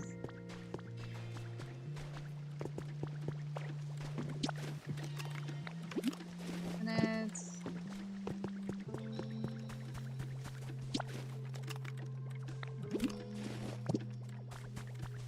Well, at least organize my. That was the Transformers Age of Extinction. All the trailers focus on the Dinobots. They only show up in the last 10 minutes. Oh my god! What a nightmare. For me, that's Kingdom Hearts 3. I have a bunch. I know you aren't working, but it's almost midnight. Yeah, I know. I am getting a little sleep.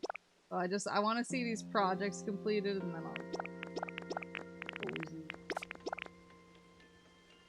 I did unfortunately aggravate my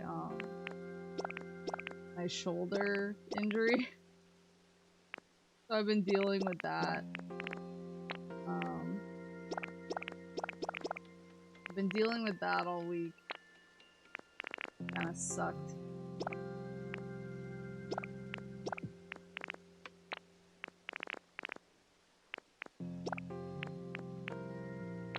So I had to ice it before the stream, so after stream I'm gonna go put heat on it now. Hope that I can start kind of getting it to recover, because it's been a little rough. It's been rough for me to even, like, kind of sit up and do desk stuff just because of how badly it hurts.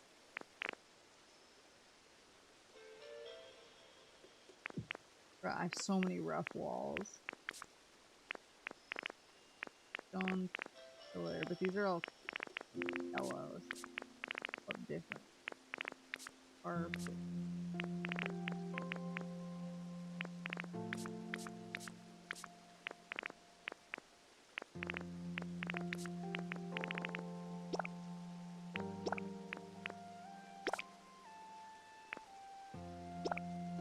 Black rock shooter. Meow, meow, meow, wow, wow. Wow, wow, wow, wow, wow.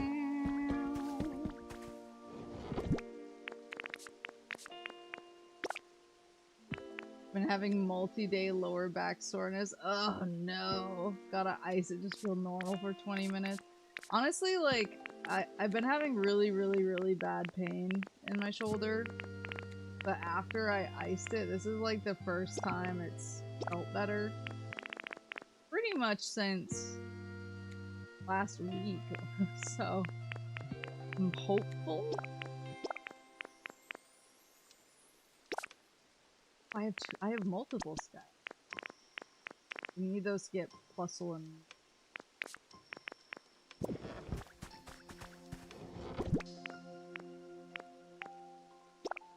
Exchange.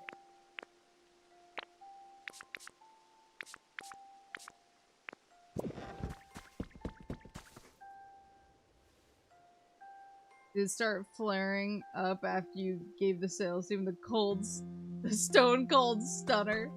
I cracked open 2 beers on each other moments before that happened.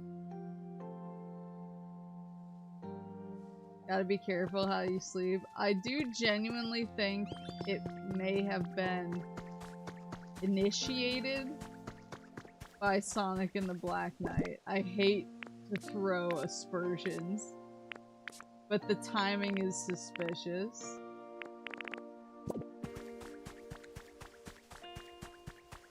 I'll have to go to my dream island for the day. Done that yet.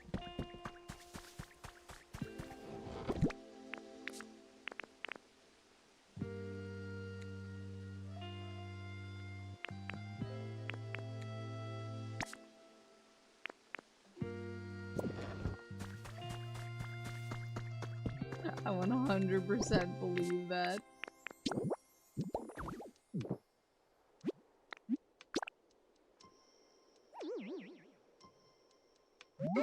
Yeah, I think I think the waggle was so it was so constant and so persistent that I think I might have irritated my injury. So I'm hoping that maybe by next week it'll be gone, but I just gotta stop playing motion control games. They never do me any favors. I'm never happy after.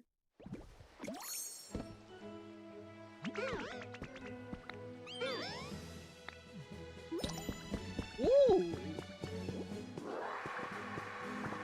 Guess you take a break from motion control games for a long while. How about forever? What about Metroid Prime 3? Oh, don't worry, I've already figured that out.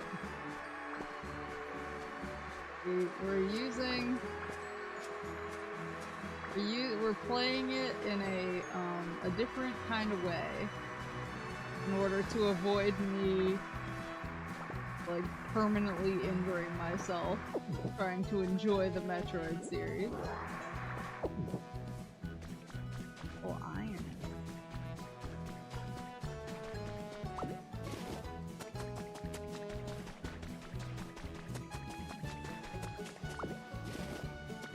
Because I think I obviously haven't played it yet, but I heard good things about the particular system that I downloaded and got set up to play it on, so I am hopeful. I feel like I don't hear people talking about Metroid Prime 4 as much as I expected.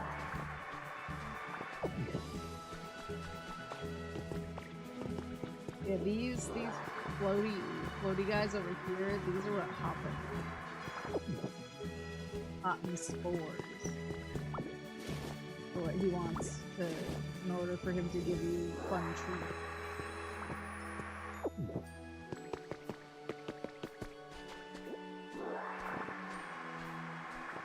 Prime 4, from what I heard, is more of a miss than a hit. Oh no. Oh no.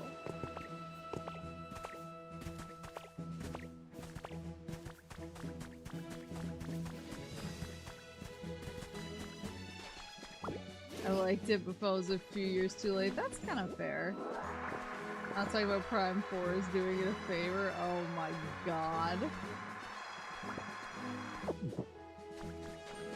Whoa. Whoa, whoa, whoa. So now that I've come to this dream island, basically when you come to a dream island, you are locked in on that island for the day, so you can leave and come back.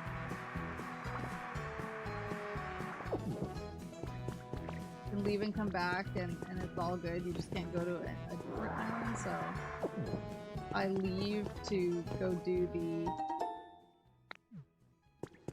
If I leave to go do the construction stuff, I can still come back here. As long as it doesn't reset for a new day. I don't know when the new day hits for POKOPIA, because I've been playing past midnight a few times and stuff that hasn't rolled over. So I don't know what they consider to be, like, it's a new day timing. Or maybe it's like after you log off.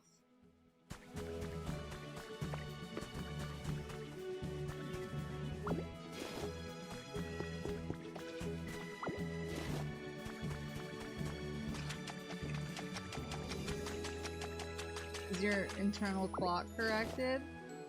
Yeah, if you look at my phone. Here you go. Yeah, see, my phone is actually date and time accurate now.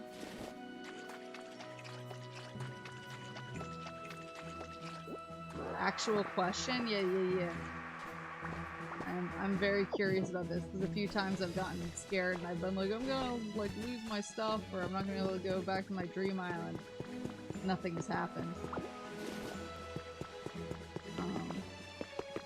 So I figured that the new day isn't turning over at midnight. 5 a.m. is day roll? Oh, okay. That's good.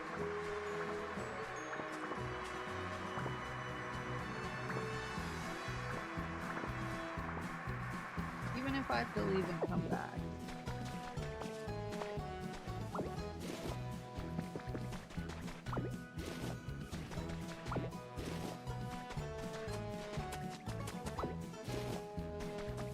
And I wanna play one of the Kanto games. Hold me back.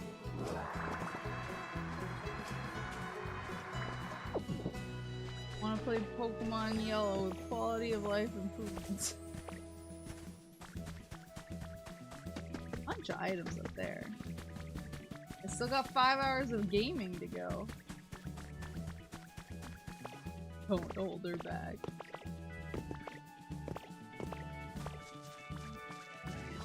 Master Tank makes any long construction down to 1 hour total. Oh, interesting.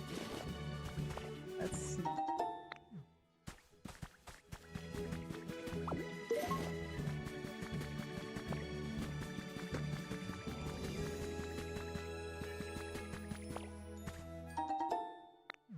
Link you yellow for later. Let's go.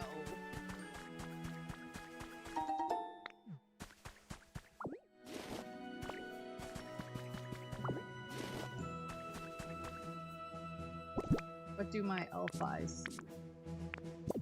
So 17 cotton swords. So I can get 20, that would be 5. Trying to get like one of these if I have them. That looks like that's the structure.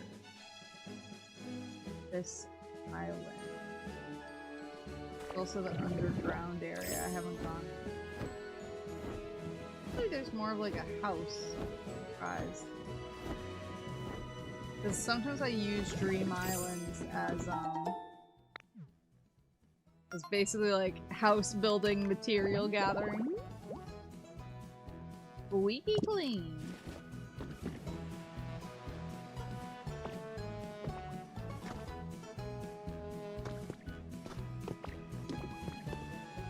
Oh, there's the cables. I think I actually have some of those cables already. It's like the cables I need for McCang.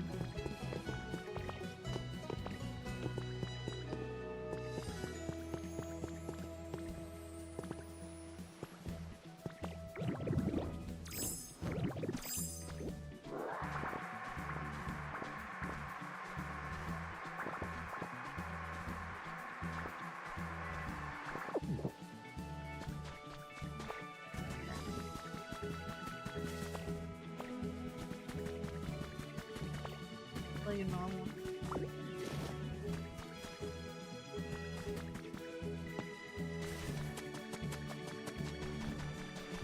I kind of, part of the reason I chose this is because I figured with this biome, the ocean, it would match up with Bleak Beach. So there would be houses kind of in the theme of the beach here that I could take corresponding materials off of.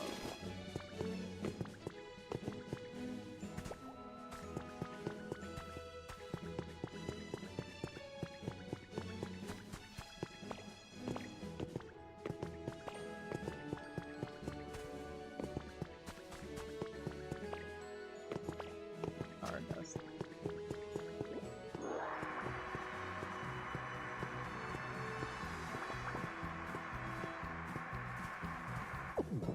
And Stardust is so specific to multiplayer too that as somebody who hasn't played any multiplayer yet and doesn't do like multiplayer pilled enough to be like, hey mate,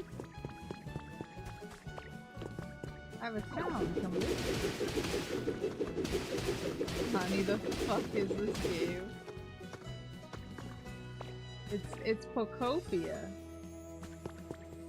It's the new Pokemon Minecraft Animal Crossing cultural phenomenon extravaganza.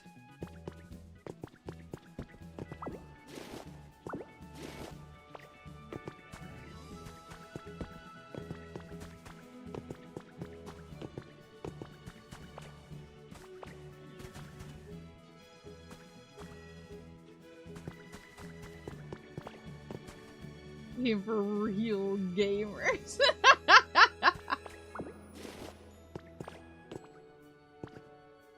Yeah, Dragon Quest Builders.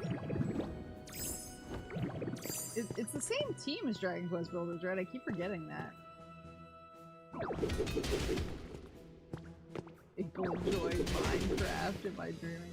I enjoy anything if you attach Pokemon to it. As the kids say, I'm a simp.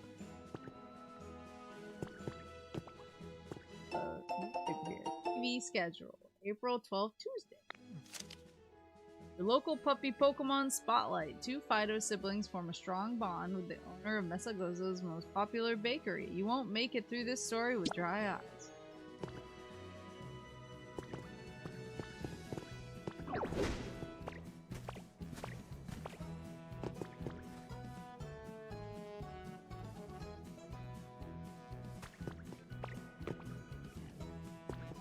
Someone was dedicated to littering. The streamers I saw do multiplayer said resources are separate. I think what you use Stardust for is you use it to make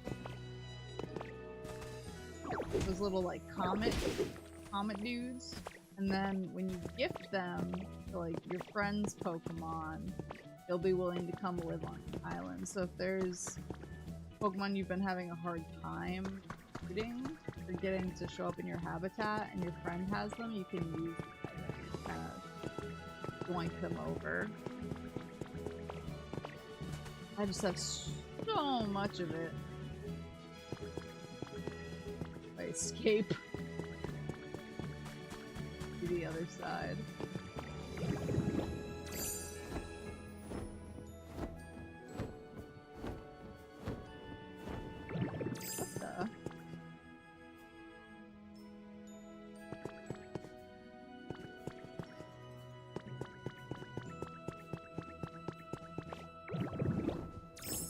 In here?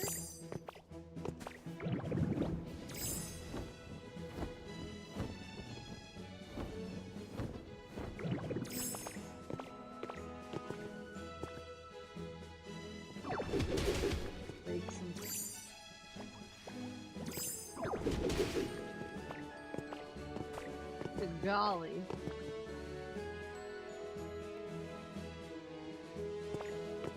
There we go. Pretty funny if I just died down there.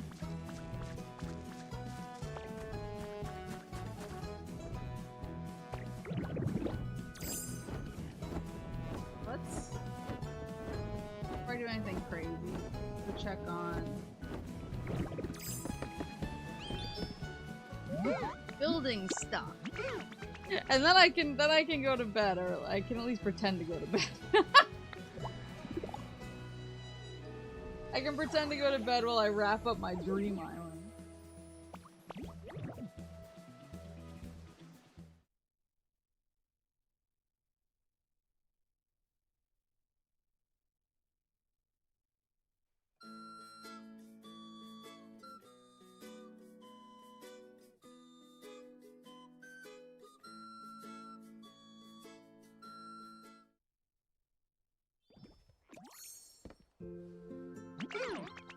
Here we are. Hope you enjoyed the flight.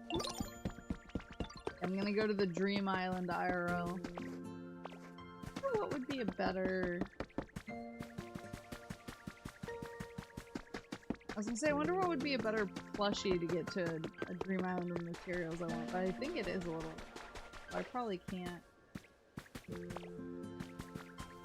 be too persnickety about it.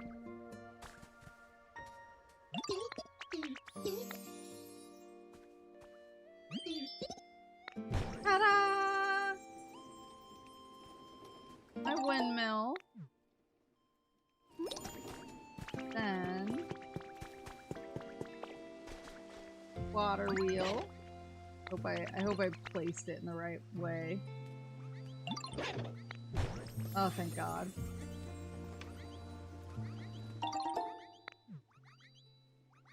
Let's see. Okay, the windmill isn't.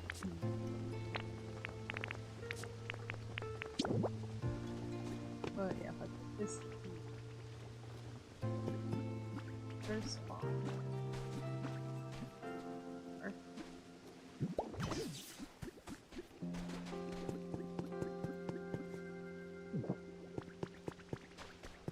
Both the windmill and the water wheel. 30 out of 50? Let me detach the windmill so I know which one is giving.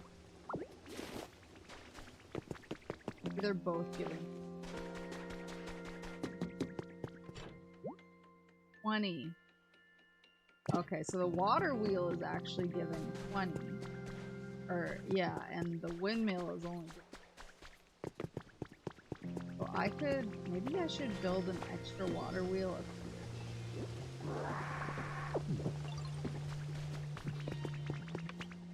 here. I love when they're just like, we're BFFs and give me like a log. Get a second water. I will go to bed while it's being built.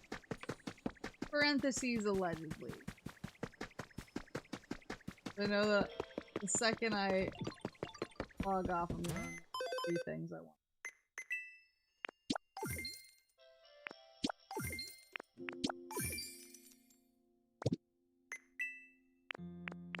The wheel.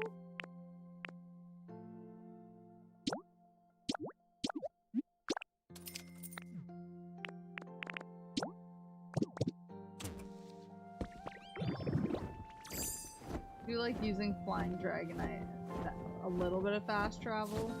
It's just so fast and it can move as the crow flies, and I know that it's not optional because it uses food energy, but I'm addicted to it. Bad boy. There. Stone. Lumber and stone, or you're not going home.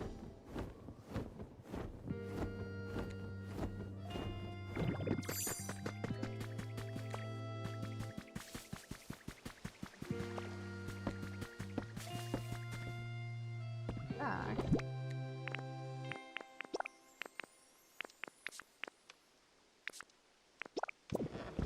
Tab.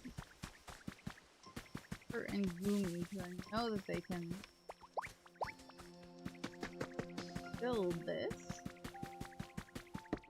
Food is hardly a limiting factor. I know, but I like to be. I'm stingy with my resources.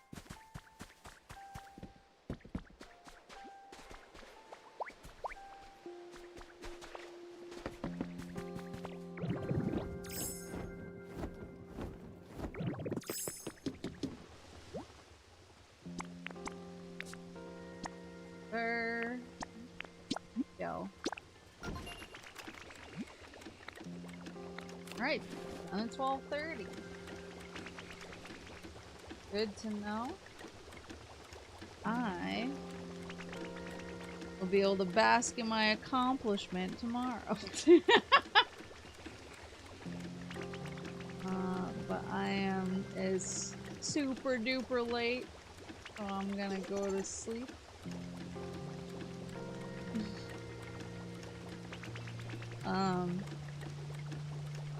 But I do have one more stream this week, but Maple, it is tomorrow. Uh-oh, so true. I do have one more stream this weekend. Are the model kits still up for the weekend? Yes! So on Sunday? I don't know if I even decided a day. I've been so tired. Either Saturday or Sunday. I'll let you know. I'll post. I was thinking Sunday. Sunday. I'm gonna be putting together the Transformers 1 model kits on Twitch. So I'm gonna be doing that on Sunday, probably like in the early afternoon sometime. That's my plan. So I'll be doing that this weekend. Honestly, I'm so like POKOPIA pilled. We'll see what happens. But yeah, so I'll see you guys on Sunday for hand cam model building stream. But I hope you guys sleep well. And I hope you have a good rest of your night, or your morning, or your afternoon, or whatever it is, wherever you are.